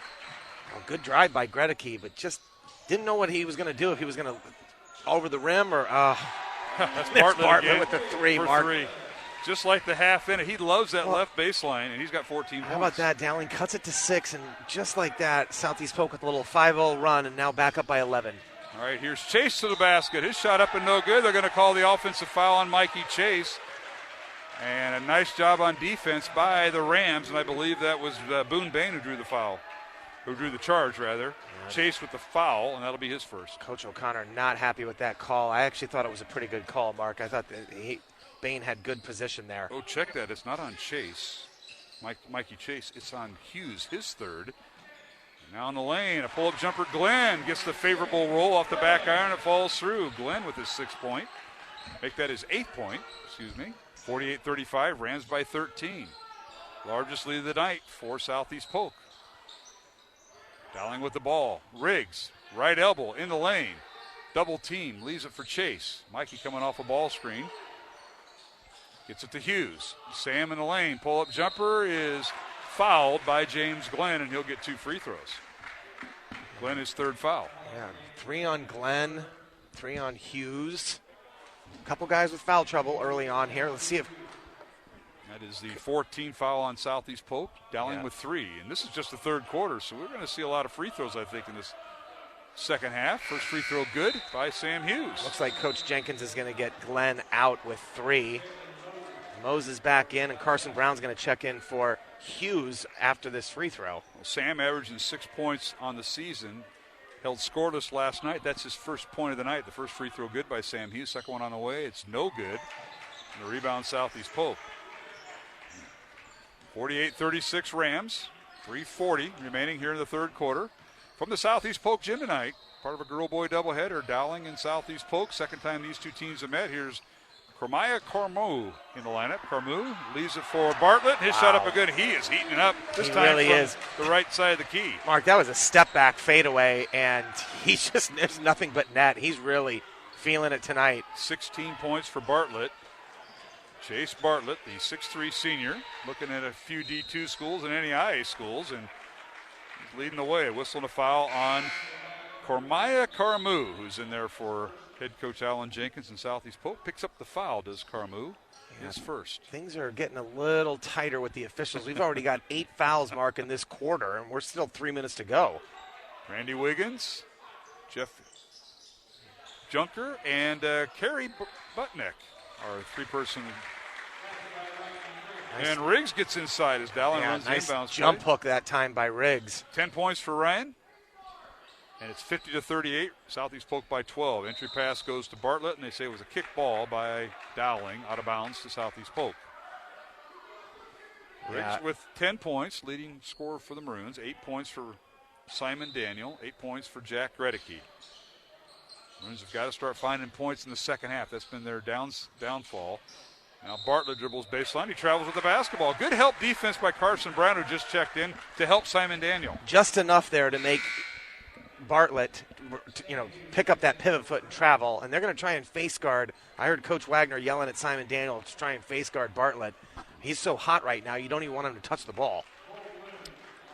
So Edwards will check out, and Mr. Instant Offense, Cole Falloon, will check in, part of that tremendous football team that Coach Lenovich has here. Got about 4 football players in the team. Bain, Falloon, Caleb Daniels, who doesn't play a whole lot, and Caggiano. Now here's Daniel with it. Dowling trailing by 12. 2.5 minutes remaining. Third quarter. Dowling right to left in front of us. Now a backdoor cut by Daniel. His shot up and good. The assist to Riggs. That was a triple team. Great job by Daniel recognizing that and cutting to the basket, and Riggs with a nice little soft pass there. Daniel with 10 points.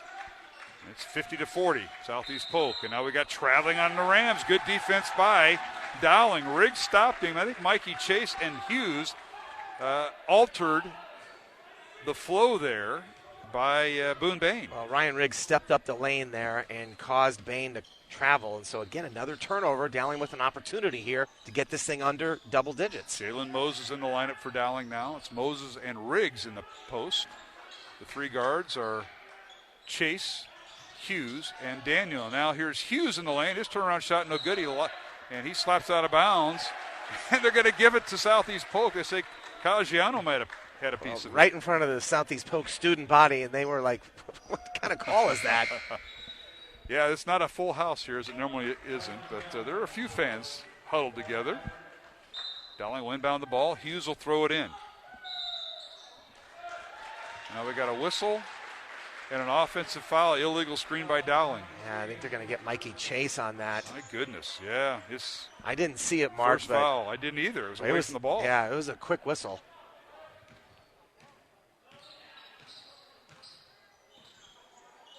All right, 50-40 Southeast Polk. Caggiano in the lane, and he leaves it for Carmu, and his shot off the glass is good. Foul on Dowling. The basket will count. And who are they going to get? They're going to get Hughes for his 4th foul. How about that move by Carmu? Well, it was a nice move, but again, Dowling's on-the-ball defense has really struggled tonight, Mark, to get in front of guys and stop them from getting inside the paint. So Carmu, a chance to complete the 3-point play. Free throw no good. Ball slapped around, and Dowling comes away with it with Carson Brown, who's back in. Brown, Chase, Moses, and now traveling on Moses. He decided to go to the basket. So Moses and Riggs back in the post.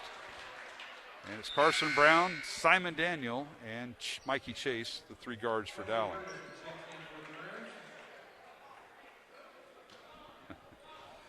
(52-40) Southeast Polk.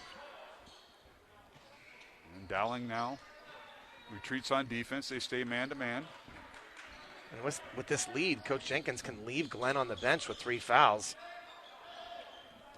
I think that's what he's going to choose to do right now. Yeah, buy some time. Here's Bartlett. You got to watch him. He's cut off at the top of the key. Falloon got away with that football walk. Got a couple football players in there. Hey, Riggs stole the ball away from one of them. Caggiano with the turnover. Riggs picked him clean. And we're approaching the final minute of the third quarter. Dowling trailing by 12. And now here's Chase in the lane, and he draws the foul on the pass. Who are they going to get? Looks like Falloon will pick up the foul. Oh, it isn't. It's on Carmu. Cormaya Carmu with his second foul. Next one, Mark, and Dowling will be shooting free throws. Yeah, 16 foul on Southeast Polk. Dowling's committed 5. Minute remaining here in the third quarter, and now pass errant, but Gregory tracks it down at half court. Leaves it for Daniel in the left wing. They tried to post up Riggs with Caggiano guarding Riggs. That's a little bit of a height disadvantage, 6'3" versus 6'8". Let's see how this works out. Riggs on the ball on the floor, leaves it for Daniel in the corner for 3. It's good! Simon Daniel with his 5th point of the third quarter, 13 points tonight for Simon, and it's a 9-point Ram lead. Yeah, that was a nice shot. Double team with Riggs, hit Daniel on the baseline, and second time he's made that tonight. Rams in a kind of a 4 corner. They get it to Carmu, and he leaves it for Bartlett. Rams trying to hold for the last shot. 52-43, Southeast Polk leading Dowling. You joined us late. The girls' game won by Southeast Polk 63-58 over a couple of top 10 teams. In the final 10 seconds here, Carmu with it between the circles, guarded by Gregory. Face guarding Bartlett is Simon Daniel. And now we got a holding foul on Simon right in front of us as he tried to deny Bartlett. So Simon picks up foul number 3. Coach O'Connor is going to quickly get Daniel out with 3 seconds to go. We're going to get Carson Brown in. Yeah, Carson has no fouls, so that'd probably be the right move. 3.7 seconds remaining. Both teams now with 16 fouls. And Glenn checks back in. So the next foul will be shooting free throws. That'll probably be the fourth quarter as they tidy up the court here with, as you mentioned, Glenn back in. So it'll be Carmuth throwing it in. Glenn and Edwards and Bartlett beyond the 3-point. And now we've got a timeout. Southeast Polk here. Rams are going to set up a set play. You know that. And this will be a, 30-second timeout or full? What we got? We'll keep it here with 3.7 seconds left. Southeast Polk 52, Dowling Catholic 43. Mark Amadale, Mike Swain from the Southeast Polk gym up here in the track upper section. Tonight's game brought to you in part by Kemen, Dental Associates, and Construction Professionals. Maroons are trailing by 9, and this is where the scoring sometimes is hard to find, but it seems like Dowling has found people to score here in this second half. Simon Daniel with 13 points, 5 of those here in the second half. Riggs has got 4 here in the second half, and Gregory 2. And your thoughts on this last play, apparently, of the third quarter here, Mike? Well, Mark, we saw what happened at the end of the half. Bartlett was able to hit a 3, sort of just a back-crushing 3.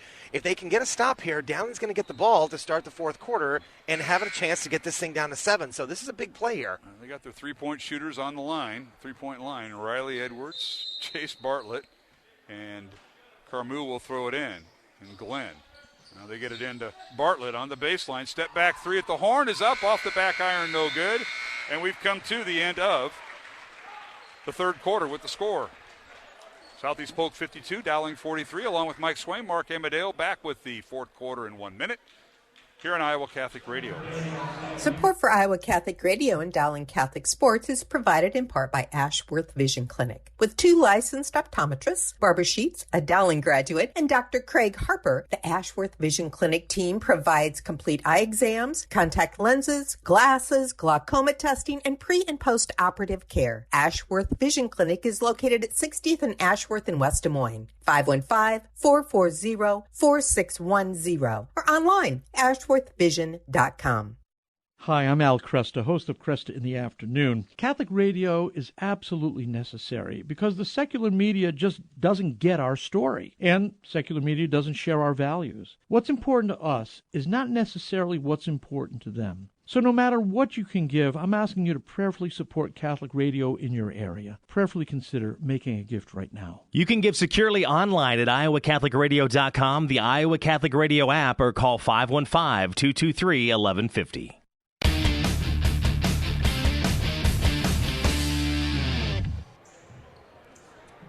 And we're back here at the Southeast Polk Gymnasium alongside Mike Swain, Mark Amadale. We're ready to be underway here in the fourth quarter. Dowling trailing by 9. Maroons with a record of 5-6. Southeast Polk's record is 8-2.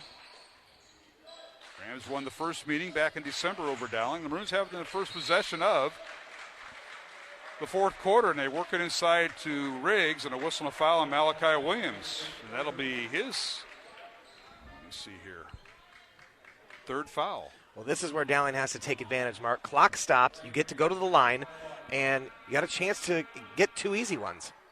For front of a 1-and-1, good, as Riggs hits the first free throw. Ryan now with 11 points. And he is 3 for 3 at the line tonight. Second free throw good. 12 points for Ryan Riggs. Dowling trailing by 7, 52-45. In the front court, James Glenn for Southeast Polk. Glenn leaves it over for Edwards. Over to Boone Bain, back to Glenn as they play catch in the perimeter. And boy, the Rams with those guards can shoot it anywhere. Now Williams in the lane. His shot off the mark, no good. Rebound out and tapped over to Ryan Riggs and Dowling. Now good stop and a better defensive rebound that time. Dowling with another opportunity. Now here's Gregory in the lane. His shot is up and good. They're saying a foul before the shot, much to the disdain of the Dowling bench. Jeff Junkers kind of laughs at that. A foul on Southeast Polk would be on Boone Bain in his first. Well, that would have been big because that would have been a 3-point opportunity, but now we're only at a 1-and-1. Yeah, it's not a 2-shot foul. First free throw up and no good by Gregory. Bartlett chases the rebound down. Now they get across half court, do the Rams. Here's Boone Bain with it. Reverse over to the right side. Here's Glenn. Dowling stays man-to-man. Rams will run their offense under head coach Alan Jenkins. Third year here at Southeast Polk. Done a tremendous job. Here's Edwards with it.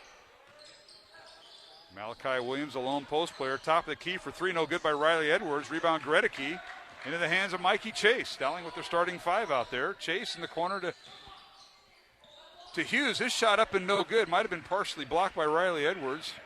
Well, he didn't have a good angle that time, Mark. If he had just been a step further inside the lane, he could have maybe tried to go off the glass, but tough break for Dowling. Rebound out to Southeast Polk, and now a little high-low underneath, and a reverse layup no good by Malachi Williams. Rebound Dowling. Both teams coming up empty, 52-45. And now here's Mikey Chase, a little push shot underneath, no good. Rebound Riggs, his shot up, good! Riggs right over Malachi Williams, cuts the Polk lead to 5. He's having a nice second half here, Mark. 14 in the game for Riggs. That's his first field goal here in the fourth quarter. 52-47, Southeast Polk by 5. 6 minutes remaining, fourth quarter from the Southeast Polk gym. Glad you could join us. Edwards, pull-up jumper, good, right over Gregory. Now, Gregory just a little too slow to be able to guard Edwards that time. He faked like he was going to hit the 3, put the ball on the floor, and then just a little step back, wide open. 11 points for Riley Edwards, the 6'3 sophomore. Now in the starting lineup with the injury to Tate Goodman, who's out for the year with an ACL. Lob pass inside to Riggs, and he flushes it through as he went right around Boone Bain. Well, that's just great offense. Dowling's getting much better movement, Mark, in this second half, which is creating some one-on-one matchups with Riggs down in the post. Riggs with a one-handed slam dunk. And it's 54-49, Southeast Polk by 5, and now a whistle and a foul away from the action on Dowling. And this is where you got to be careful if you're Dowling, because now every foul you put Southeast Polk on the line, and we know how well they shoot free throws. And Glenn, I mean, last time he played with 13 for 15 against Dowling. Well, Sam Hughes has become the first casualty. He fouls out with 5:20 remaining with 1 point. With his 5th foul, and free throws coming for James Glenn. And this should be, is it a 1-and-1? I believe. And the free throw is good by Glenn. He's 3 for 3 tonight at the line. And Glenn with 9 points. Second free throw up, good. 10 points for Glenn. And we've got a timeout on the floor with 5:20 remaining here in the fourth quarter. 56-49, Southeast Polk with a 7-point lead. 30-second timeout here. Mark Amadale, Mike Swaim. Friday night of high school girls and boys basketball. If you joined us late, the girls game won by Southeast Polk, 63-58. The boys game coming down to the wire here, Mike. Free throws are going to determine this. Both teams in the bonus and nearing the double bonus. Well, Hughes has done a lot of the bringing up of the ball for Dowling, and now with him fouled out, it's going to be that chore is going to be on Mikey Chase and Simon Daniel. They've got to do a good job of taking care of the ball, getting Dowling into that offense, and then Dowling has to be patient, Mark. There's plenty of time here. You don't have to rush any shots. get the ball inside to Riggs and create that one-on-one matchup and let him go to work. All right, Dowling will inbound the ball. 5:20 remaining here in the fourth quarter. I want to congratulate Kevin O'Hare. Going to a little zone here, Mark. I see that. Kevin O'Hare, the Dowling freshman coach, winning tonight in the other gym. That's all he does is win. Well, not really. And that'll start a war. My phone's already blowing up. And Quincy Ferguson in for Dowling. Long three up and no good by Simon Daniel.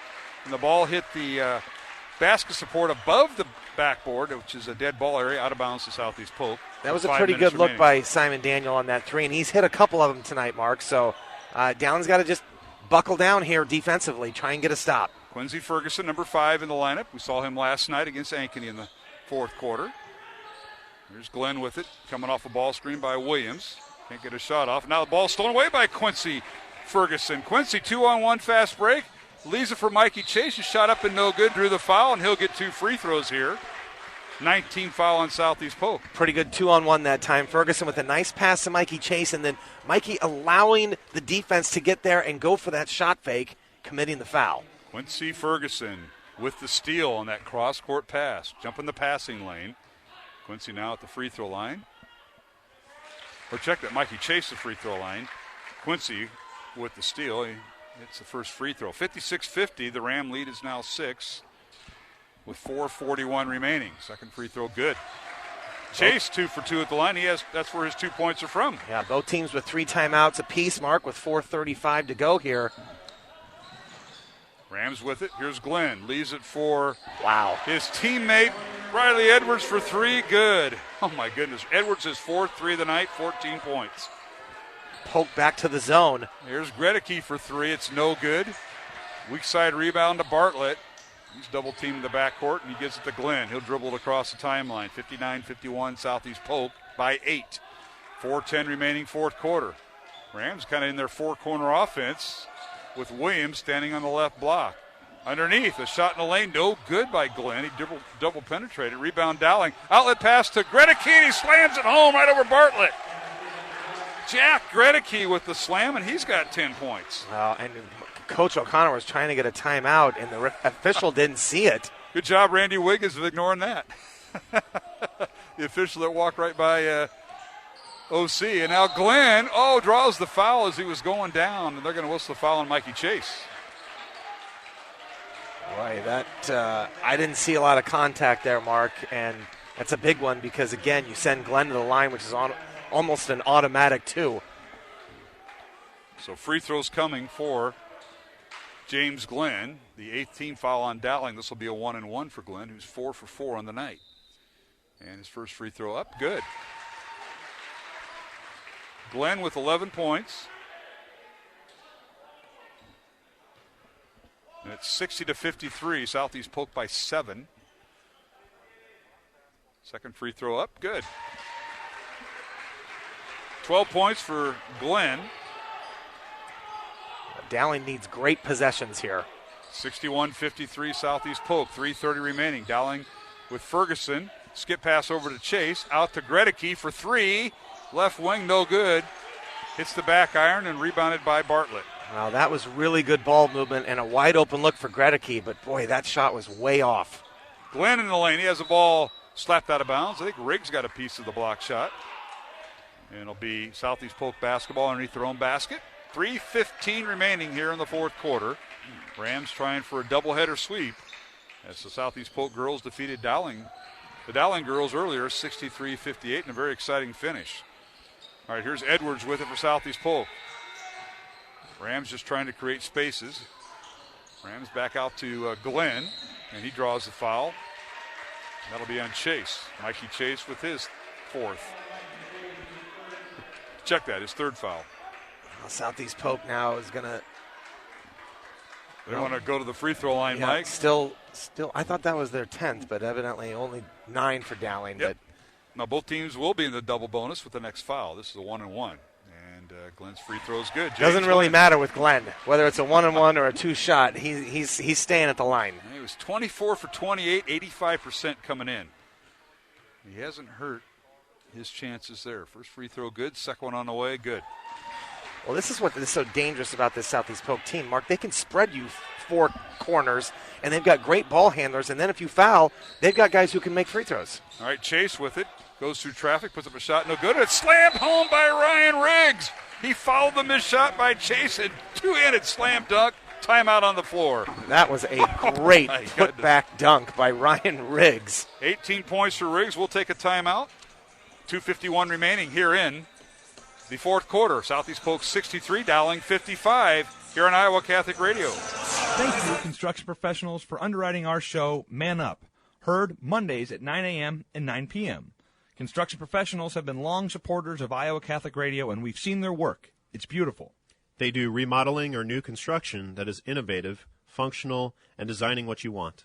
It's a family business built on a strong foundation to create a new or remodeled home that is uniquely yours.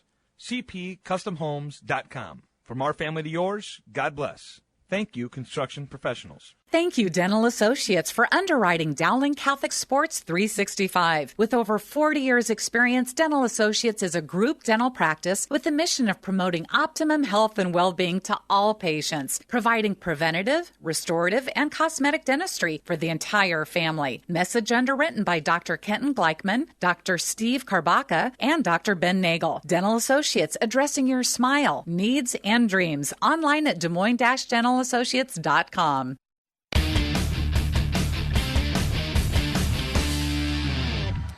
And we're back here at the Southeast Polk Gym out of the timeout.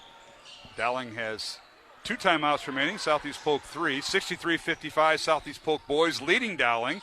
Now here's Edwards. They work it across the timeline. Corner 3, no good. Malachi Williams comes down with the ball, loses it, but Boone Bain retrieves it. Took James Glenn. Rams playing keep away. Both teams with 9 team fouls here, Mike. That was a huge rebound by Malachi Williams. And we got a whistle and a foul in a corner on the pass by Boone Bain. He'll get 2 free throws. They'll be in the double bonus. And I think that was intentional, Mark. The 2 guys you don't want to have on that foul line is Bartlett and Glenn. And Mikey Chase, picks up his 4th foul. He's telling Wade Lukenbill, who's doing color, and keeping score of the Iowa game like we are, is Iowa down 2 at halftime. Free throw no good. I said, just like you used to do that, the two-handed put-back dunk. Yeah, and he said, that's how I ruined my back.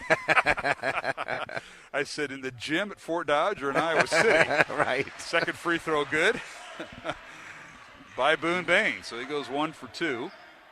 He's got 10 points. And it's 64-55, Southeast Polk by 9. Now a steal by the Rams in the backcourt. They get it to Glenn. Dowling with a tough turnover there. Now the Maroons have got a foul here with 2 minutes remaining and a foul on Jack Gregory. That'll send Bartlett to the line. Gregory with his first foul, I believe it is. 10th team foul on Dowling. Southeast Polk with 9. So the Rams will be in the double bonus. Bartlett, a 95% free throw shooter. He and Glenn both are automatic for the most part. First free throw good. Now, this is a dangerous team if they have the lead in the last 2 or 3 minutes. You saw the sub-states come out. Now we've got blood on the arm or the wrist of Gregory, and Moses will check in for Dowling. Southeast Polk in sub-state 1 with a record of 8-2. The Rams are the number 9th ranked team. 8th ranked Council Bluffs A. Blinken, who Dowling plays the final week of the season, is the number 2 seed right now. Rams the only Central Iowa team over there. Second free throw good by Bartlett, and he has 18 points.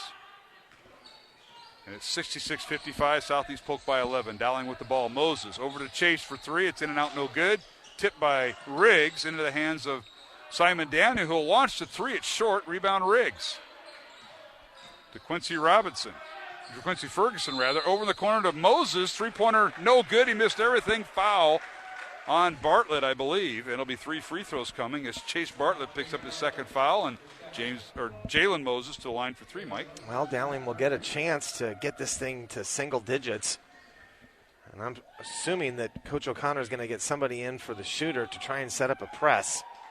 66-55, minute 40 remaining, fourth quarter. Free throw number 1, good for Jalen Moses. He now has 10 points. And Dowling may take a timeout. They've got 2 left, right, just to sort of talk about what the strategy is going to be. Second free throw by Jalen is good. Jalen, a 6'9" senior. He's got 11 points. One more free throw coming. And it's good. He goes 3 for 3. He's 5 for 5 tonight at the free throw line. And Jalen with 12 points off the bench and a timeout called. We'll take a break. 1 minute break. Minute 40 remaining here in the fourth quarter. 66-58.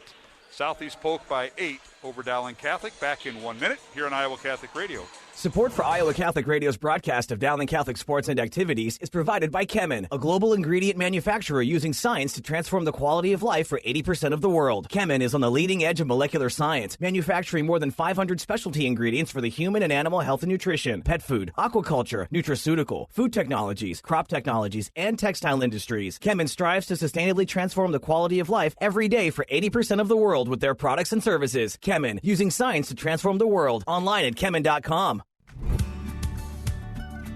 Thank you to Mercy One for their support of Iowa Catholic Radio. From the cardiovascular experts at the Iowa Heart Center to the pediatric services of Mercy Children's Hospital and Clinics, Mercy provides complete care for Central Iowa's adults and children with more than 50 primary care and specialty clinics in the Des Moines area. Find a convenient Mercy One location near you. Online at mercydesmoines.org.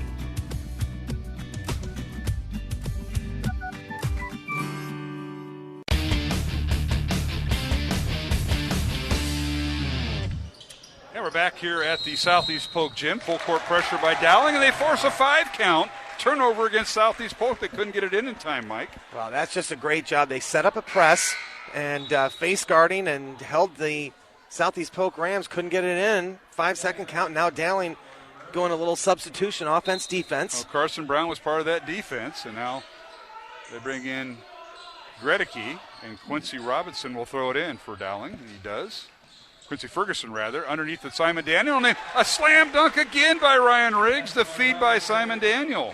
Riggs with 20 points. Don't foul him. You've got to get the ball, keep the ball from Bartlett and Glenn. Yeah, you deny them and let everybody else go. And I'll foul on Bartlett as Simon Daniel, a little touch foul, 66-60. Rams by 6. Fourth foul on Simon Daniel. And both teams now in the double bonus for the rest of the way. Well, Dowling stayed in that zone, so Glenn and Bartlett were able to just sort of play catch out there, and then just a little touch foul by Daniel. Bartlett's first free throw is good. Again, if you foul Bartlett, it's a 95% free thrower. If you foul Glenn, it's an 85% free thrower. Just barely above Kevin O'Hare's stage. Just barely. Second free throw good. He makes them both. He's got 20 points, does Chase Bartlett. 68-60. Southeast Polk by 8. Quincy Ferguson in the front court. Dribbles it in. Gets to Gregory. Jack backs in. And a little hook shot good right over Malachi Williams. Now, you got to keep the ball out of those two guys, get it out of Bartlett's hands, and then foul anybody else. And Ferguson he lost it. Turnover, and he did. As Bartlett loses the ball, credit to Quincy Ferguson, the junior for Dowling, forced him out of bounds. Now, Mark, down 6. Dowling can afford to be a little bit more patient here. Got to get a great shot. Minute to go. Both teams in the double bonus with 10 fouls. Riggs tries to get it over to Gregory. He does. Jack for 3 in the corner. Good! Gregory for 3, and it's a 3-point lead now for Southeast Polk and a timeout. And that, I believe, is going to be Dowling's last timeout, Mark. So with 55 seconds to go here, Dowling's got a chance. Down 3. They're going to put on the press. And I'm sure Coach O'Connor is going over with all of those guys.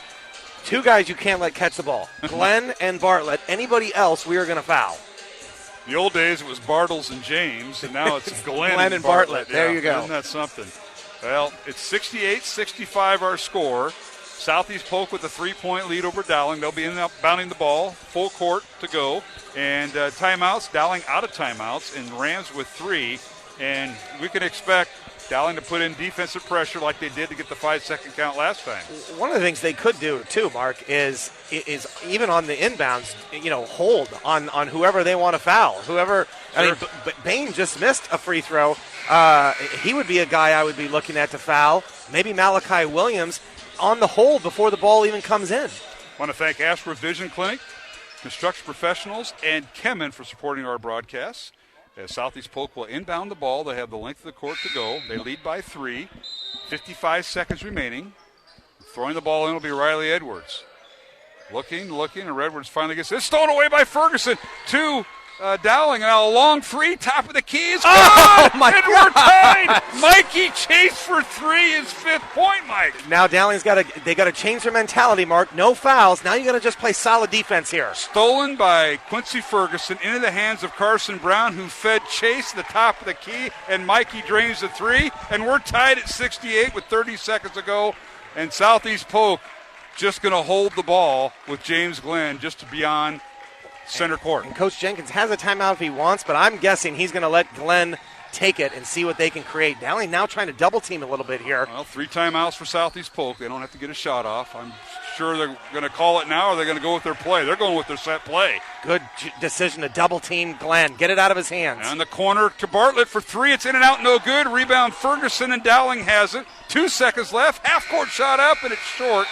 And we go to overtime here at Southeast Polk, 68-all, Mike Swain. An improbable comeback. This team was down 8 with a minute to go, and they end up tying this thing up with a steal and then the 3 by Mikey Chase. It's absolutely. Timeout, and we'll take a break. We'll go to overtime. Dowling and Southeast Polk tied at 68. We'll have a 4-minute overtime, the first overtime, coming up here on Iowa Catholic Radio. Support for Iowa Catholic Radio's broadcast of Dowling Catholic sports and activities is provided by Kemin, a global ingredient manufacturer using science to transform the quality of life for 80% of the world. Kemin is on the leading edge of molecular science, manufacturing more than 500 specialty ingredients for the human and animal health and nutrition, pet food, aquaculture, nutraceutical, food technologies, crop technologies, and textile industries. Kemin strives to sustainably transform the quality of life every day for 80% of the world with their products and services. Kemin, using science to transform the world. Online at kemin.com. Thank you to Mercy One for their support of Iowa Catholic Radio. From the cardiovascular experts of the Iowa Heart Center to the pediatric services of Mercy Children's Hospital and Clinics, Mercy provides complete care for Central Iowa's adults and children with more than 50 primary care and specialty clinics in the Des Moines area. Find a convenient Mercy One location near you. Online at mercydesmoines.org.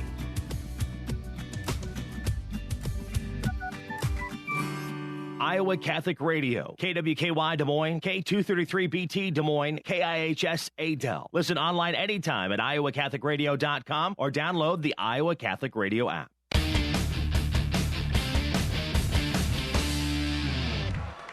And welcome back to Southeast Polk Gym. We have overtime. Dowling and Southeast Polk tied at 68.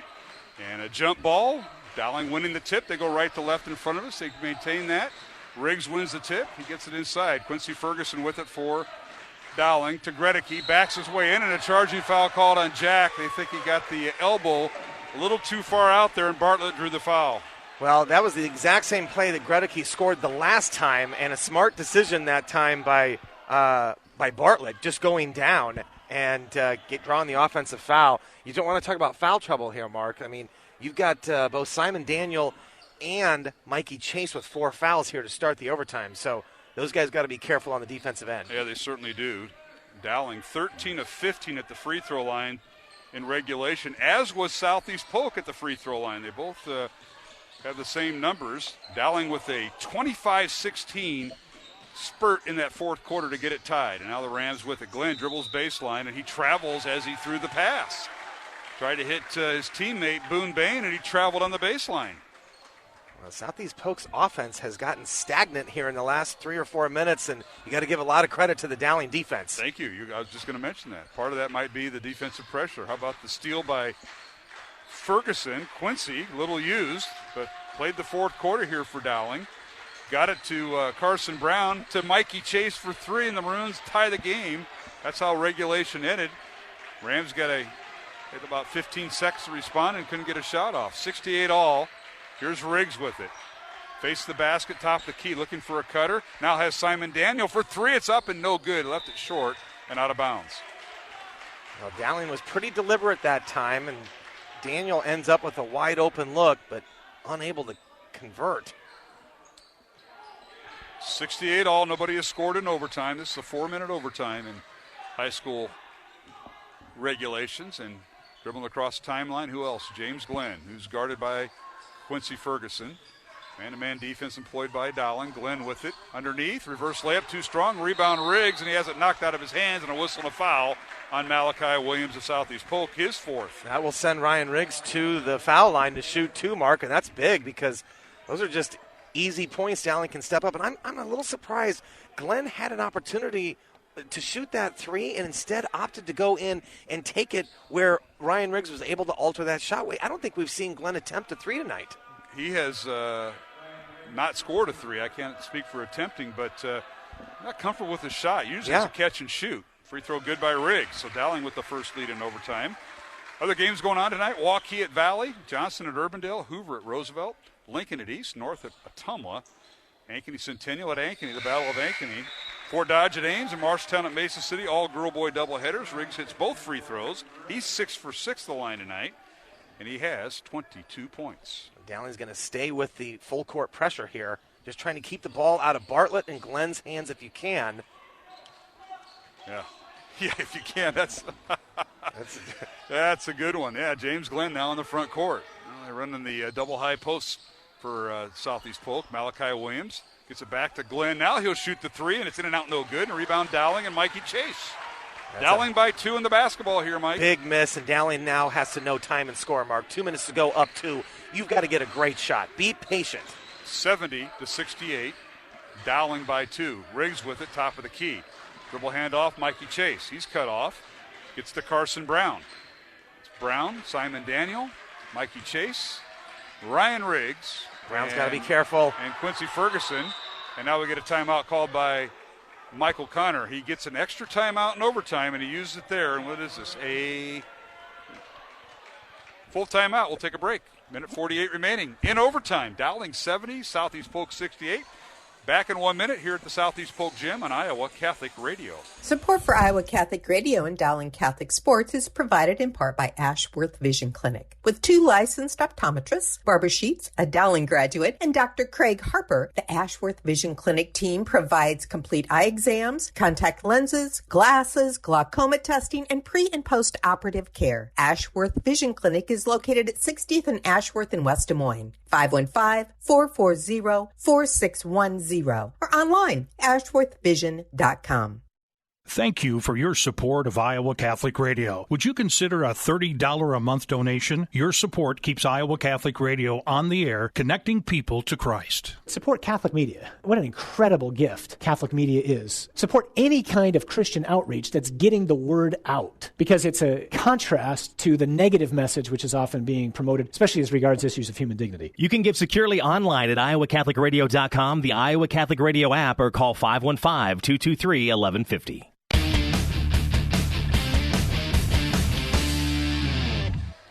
Hey, welcome back to the Southeast Polk Gym. The Maroons get a shot inside. It's no good. Tip no good by Gregory. And the rebound out the Southeast Polk. Mike, an empty possession there for Dowling.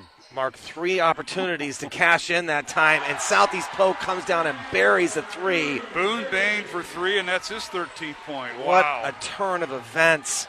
Dowling could have been up 4 and instead find themselves down 1 here with a minute 20. 71-70 Southeast Polk. Dowling out of timeouts. They throw it inside by Riggs, trying to hit Gregory, and it's stolen away by Bartlett. Down court it goes to Glenn, and his head coach says, pull it out, pull the ball out. They get it out in front to Glenn. Down the lane he goes, loses it into the hands of Gregory. Jack 1-on-2, goes around the defender, and now looking for help, gets to Simon Daniel with 55 seconds remaining. Maroons out of timeouts. Southeast Polk with 4 remaining. Here in overtime. Really aggressive by Bain there. He gets a foul, and they're going to put Dowling on the line. Underneath is Riggs. He's double teamed, left block, dribbles it out. Little hook shot up, no good, and a rebound Southeast Polk. Carmu with the rebound. Pressure in the backcourt. They get it to Bartlett, and he's fouled by Simon Daniel, and he is just fouled out. Simon will foul out with 10 points. Yeah, not only is he fouled out, he's put their best free throw shooter on the line with Bartlett. 13 points for Simon Daniel. And he will foul out of the contest. And free throws coming, you're right, for Bartlett. Chase tonight, 4 for 4 at the line. On the year, he's a 95% free throw shooter. He has 20 points. First free throw up. Good. 21 points for Bartlett. 33 seconds remaining in overtime. Southeast Polk by 2, and I think Coach Jenkins wants a timeout after this free throw, and he'll take it. He does. 22 points for Bartlett, and we've got a timeout on the floor. This will be a full timeout. We'll take it too. 73-70. Southeast Polk leading in overtime over Dowling. Back in 1 minute with 33 seconds remaining here at the Southeast Polk Gym on Iowa Catholic Radio. Thank you, construction professionals, for underwriting our show, Man Up. Heard Mondays at 9 a.m. and 9 p.m. Construction professionals have been long supporters of Iowa Catholic Radio, and we've seen their work. It's beautiful. They do remodeling or new construction that is innovative, functional, and designing what you want. It's a family business built on a strong foundation to create a new or remodeled home that is uniquely yours. cpcustomhomes.com. From our family to yours, God bless. Thank you, construction professionals. Thank you, Dental Associates, for underwriting Dowling Catholic Sports 365. With over 40 years' experience, Dental Associates is a group dental practice with the mission of promoting optimum health and well-being to all patients, providing preventative, restorative, and cosmetic dentistry for the entire family. Message underwritten by Dr. Kenton Gleichman, Dr. Steve Karbaka, and Dr. Ben Nagel. Dental Associates, addressing your smile, needs, and dreams. Online at DesMoines-DentalAssociates.com.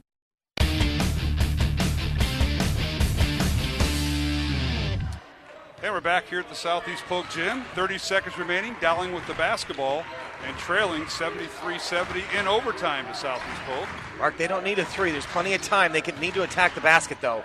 Here's Quincy Ferguson for the Maroons, right wing. Picks up his dribble out to Mikey Chase. Carson Brown in there. Chase dribbles down underneath. Tries to get it to Riggs. He does. Turnaround hook shot is up and rolls off the rim. No good. Rebound Carmu. And that might do it with 6 seconds remaining. Foul in the backcourt on Dowling on Mikey Chase, and that'll be his 5th foul. And he'll foul out with 5 points.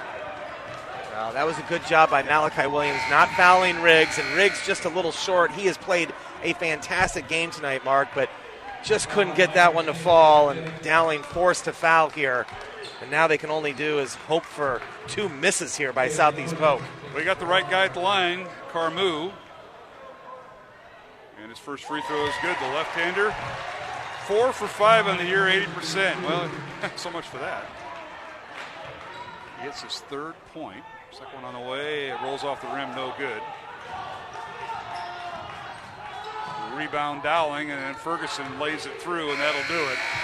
74-72 is the final. Southeast Polk holds off Dowling to win it here in overtime.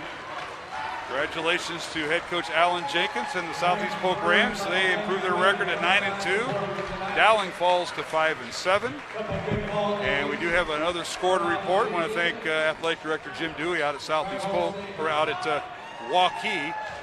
Final scores from the Valley game. Waukee girls defeat Valley 71-48, and the Waukee boys defeat Valley 81-53. Wow. Both games at the Valley built Cold Iron Fieldhouse. So that is a congratulations to Waukee. That is a game, and look, that only reinforces what I've been saying all year. Okay, you're going to get one chance at Waukee, and you better make it count because they are loaded. That's the second time those 2 teams have played. Yeah, I think they're both in the same, obviously the same conference as Dowling. The only good news for Coach Windhorst and Valley is they don't have to see Waukee in the sub-state. That's a good point.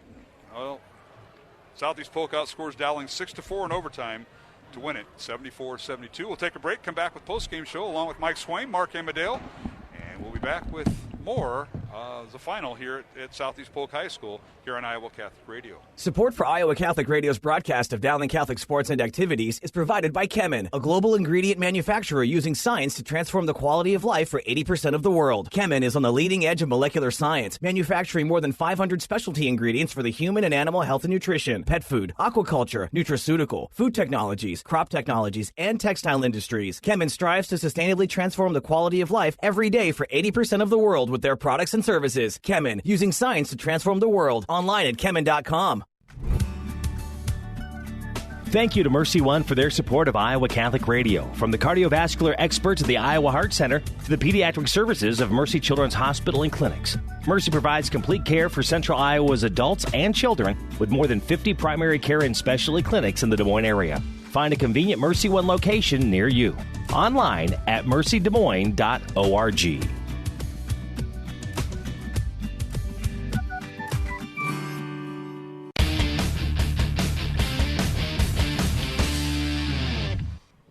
Well, tough night for Dowling Catholic on the road as Southeast Polk in overtime defeats the Maroons 74-72, but not before Dowling rallied down 8 in the final minute to get it tied. And a lot of scenarios there, but the Maroons just didn't get the big shot in overtime. They had a lead, but the Rams outscore Southeast Polk outscores Dowling 6-4 in overtime to win it 74-72, and making it a sweep here.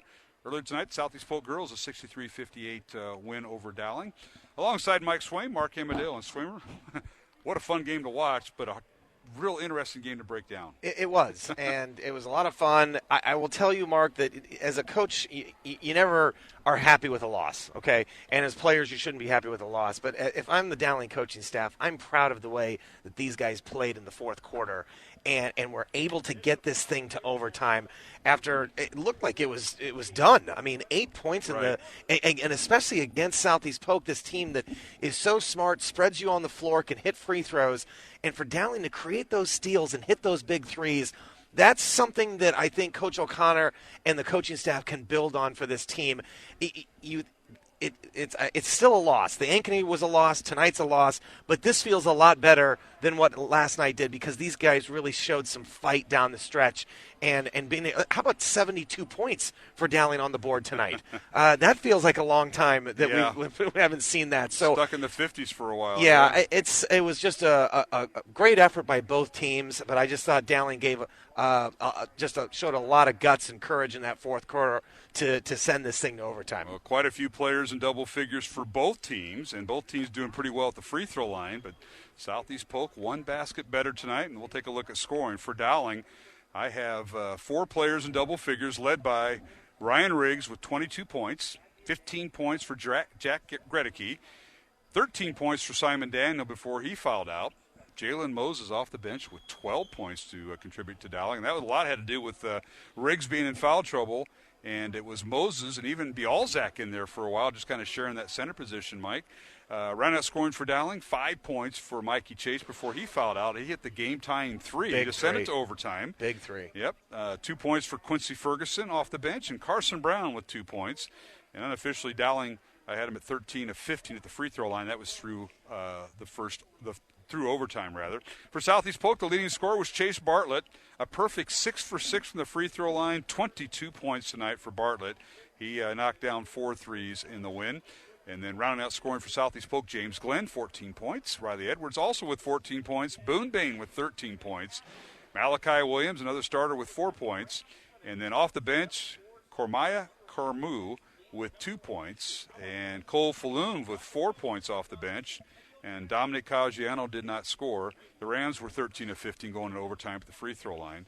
So Southeast Polk outscoring Dowling 6-4 in overtime to win it. And the Maroons have a week off after battling back-to-back games and both losses, Ankeny last night and Southeast Polk tonight. Well, this is a talented Southeast Polk team. And as I'm looking at this sub-state that they're in, it would not surprise me at all, Mark, to see these guys make a run down to Wells Fargo. They have what it takes. They can hit free throws. They got 4 ball handlers. Malachi Williams can get on the boards.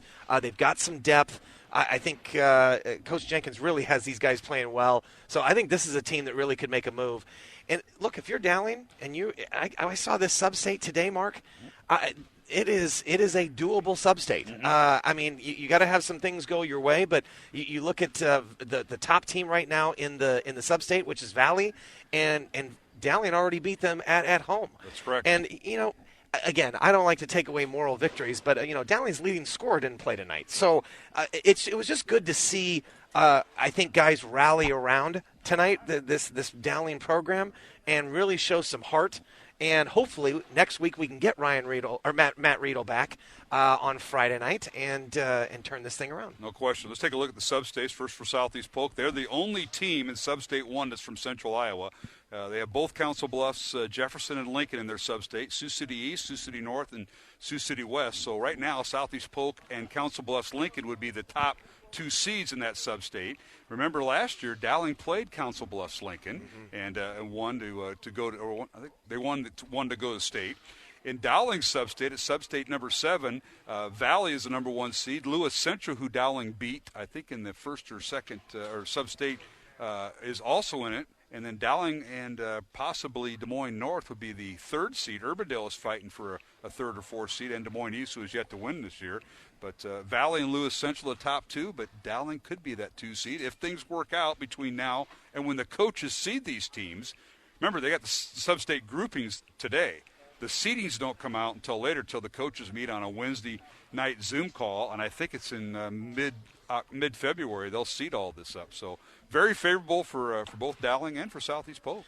There was 40 teams across the state that were happy when these things came out because one team was not in their sub-state, and that's Waukee. Okay, so the rest of them was like, hey, we don't have Waukee in our sub-state. We got a chance. Well, let's talk about Waukee sub-state. They're sub-state 8. They're obviously the number 1 seed. They're 7-1 on the season. They won tonight, so they're 8-1. The number 2 seed right now would be the defending champs in 3A last year with Mr. Bourne, who's now at UNI. The Norwalk Warriors at 9-4. They're the number 2 seed. Ankeny might be a number 2 seed. Depends what the coach decide. They would be up there too with a record of 6-5, and then Marshalltown, Mason City, and Roosevelt round out that sub-state with Waukee, Norwalk, and Ankeny, the top 3 seeds in our opinion. Yeah, and it's interesting that Norwalk is making that jump this year. It's not by choice, I bet. Yeah, the tough thing is that Norwalk is not playing CIML competition. Not to say that their conference isn't tough, because it is. But that's going to be a real challenge. Waukee's going to be a real challenge for everybody. Doesn't matter whether you're Cedar Falls, who's currently ranked number 1 in the state, or whoever it is. Waukee's going to be a real handful. But a favorable sub-state nonetheless for Dowling, and they've got to get on that roll, Mark, that we talk about gaining momentum, and hopefully it starts next Friday, maybe by getting Matt Riedel back and then stringing some victories together. Yeah, Matt, I know, is going to get tested, and hopefully he'll be out of COVID protocol by next Friday. That's Dowling's next game in a girl-boy doubleheader. We'll have it at the Dowling Gym, and we'll be simulcasting with CISN.TV. And we look forward to that. Now, on another note, I mentioned it earlier and didn't mention it until the press release came out, but our thoughts and prayers are with the Pete Tarpey family. His wife, Mary Maloney, died this afternoon, and Pete is a big part of CISN.TV. Matter of fact, his kids are both out of state, so they're probably in the process. But Mary Maloney, the Polk County recorder, died this afternoon. So our thoughts and prayers with Pete Tarpey and his family. They're members of Holy Trinity. That's my parish, and that was just tough news we got right before we went on with the girls' game tonight. So keep Pete Tarpey and his family in your prayers during this time. And, of course, we'll be talking to Pete next week and through the week. But that's just devastating news. I just can't imagine that. Yeah, absolutely. And well said, Mark. Obviously just thoughts go out to his family. And Pete does so much, and he gives so much. And we look forward to working with him. Well, Mike, we'll talk to you next Friday night. Do you know your way back? Because I know you and DeVinny live on the extreme west side, Dallas County part, but this is eastern Polk County. It's still part of our county. You forget, I get over here quite a bit. I'm very familiar with Toad Valley down here to the south. Well, unfortunately, not to golf. Oh. It's more to look at a number of acreage properties in the southeast Polk area. But folks, you want to know why your property tax is high? It's the assessor, one of the assessors right here. What do they call it? What do you guys call it? No. Appraiser. You're the appraiser. That's different. Don't mix me in with those guys. I'll give you a cell phone when he takes his headset off. I'll give you a cell phone. Swaymer, you do a great job. We'll talk to you Friday. Have a good week. Thanks, Mark. Mike Swain, my broadcast partner. That'll wrap up things tonight from the Southeast Polk Gym. And we got a lot of thank yous to go around. Our thanks to Tom Wilson, the athletic director at Dowling, Colleen Webb, Mike O'Connor, and, of course, Grant Boston when he's not around. He was kind of subbing last night for Tom Wilson, as Tom is in protocol, so keep in mind that. Our thanks also to Dr. Dan Ryan, Matt Maynard, and the administrative staff at Dowling. And our thanks to our studio producer back at Iowa Catholic Radio, Jeff Piggott. Thanks for all he does. And, of course, our business underwriters, supporters of Iowa Catholic Radio. We've been broadcasting Dowling games for 44 years. Here at Southeast Polk, our thanks to Athletic Director Jason Campbell, Darren Carpenter in the athletic office, their IT guy Christopher Rockwell. Our thanks to them. And the Southeast Polk coach is Tracy Daly in her 9th year here, and Alan Jenkins' 3rd year. They did a great job with their team, and best of luck to the Rams throughout the year. Our thanks to the Dowling basketball coaches, Kristen Meyer and Michael Connor. And, of course, we want to thank them for being part of not only our halftime, but also sometimes in our postgame when we've had postgame. And also tonight, Joel Danner, who joined us at halftime, Thanks for him coming up and visiting with us about the game, and we appreciate all from the Dowling coaching staff. Our next broadcast, as Mike and I were talking about, will be next Friday night. That'll be February 5th, Urbandale at Dowling, in a girl-boy doubleheader at the Dowling Gym. We'll be simulcasting on CISN.TV and Iowa Catholic Radio. Pre-game gets underway at 4:45. Tip-off at 5 o'clock with the girls' game. Boys' game to follow right around 6:30, 6:45 from the Dowling Gym. So join us for the simulcast here on Iowa Catholic Radio and CISN.TV. Final scores tonight in the girls' game. It was number 4 Southeast Polk defeating 9th-ranked Dowling 63-58. And in the boys' game in overtime, Southeast Polk outscored Dowling 6-4 in overtime to defeat the Maroons 74-72. Dowling's record in boys' play falls to 5-7. Southeast Polk improves to 9-2. For my broadcast partners, Steve Devaney and Mike Swain, this is Mark Amadeo on the official radio network of Dowling Catholic High School Sports and Activities on 1150 AM, 88.5 and 94.5 FM here in the greater Des Moines area. And we stream online, iowacatholicradio.com. Again, for our studio producer, Jeff Piggott, thank you for tuning in to our broadcast tonight from the Southeast Polk Gym. This is Mark Amadeo for Steve Devaney and Mike Swain, wishing you a safe and blessed, faith-filled evening and weekend. Our coverage of Dowling Catholic High School basketball is underwritten by Ashworth Vision Clinic, Construction Professionals, Dental Associates, Kemen, and Mercy One. Thank you for supporting the businesses that underwrite Iowa Catholic Radio. The proceeding has been a Dowling Catholic Sports presentation on Iowa Catholic Radio.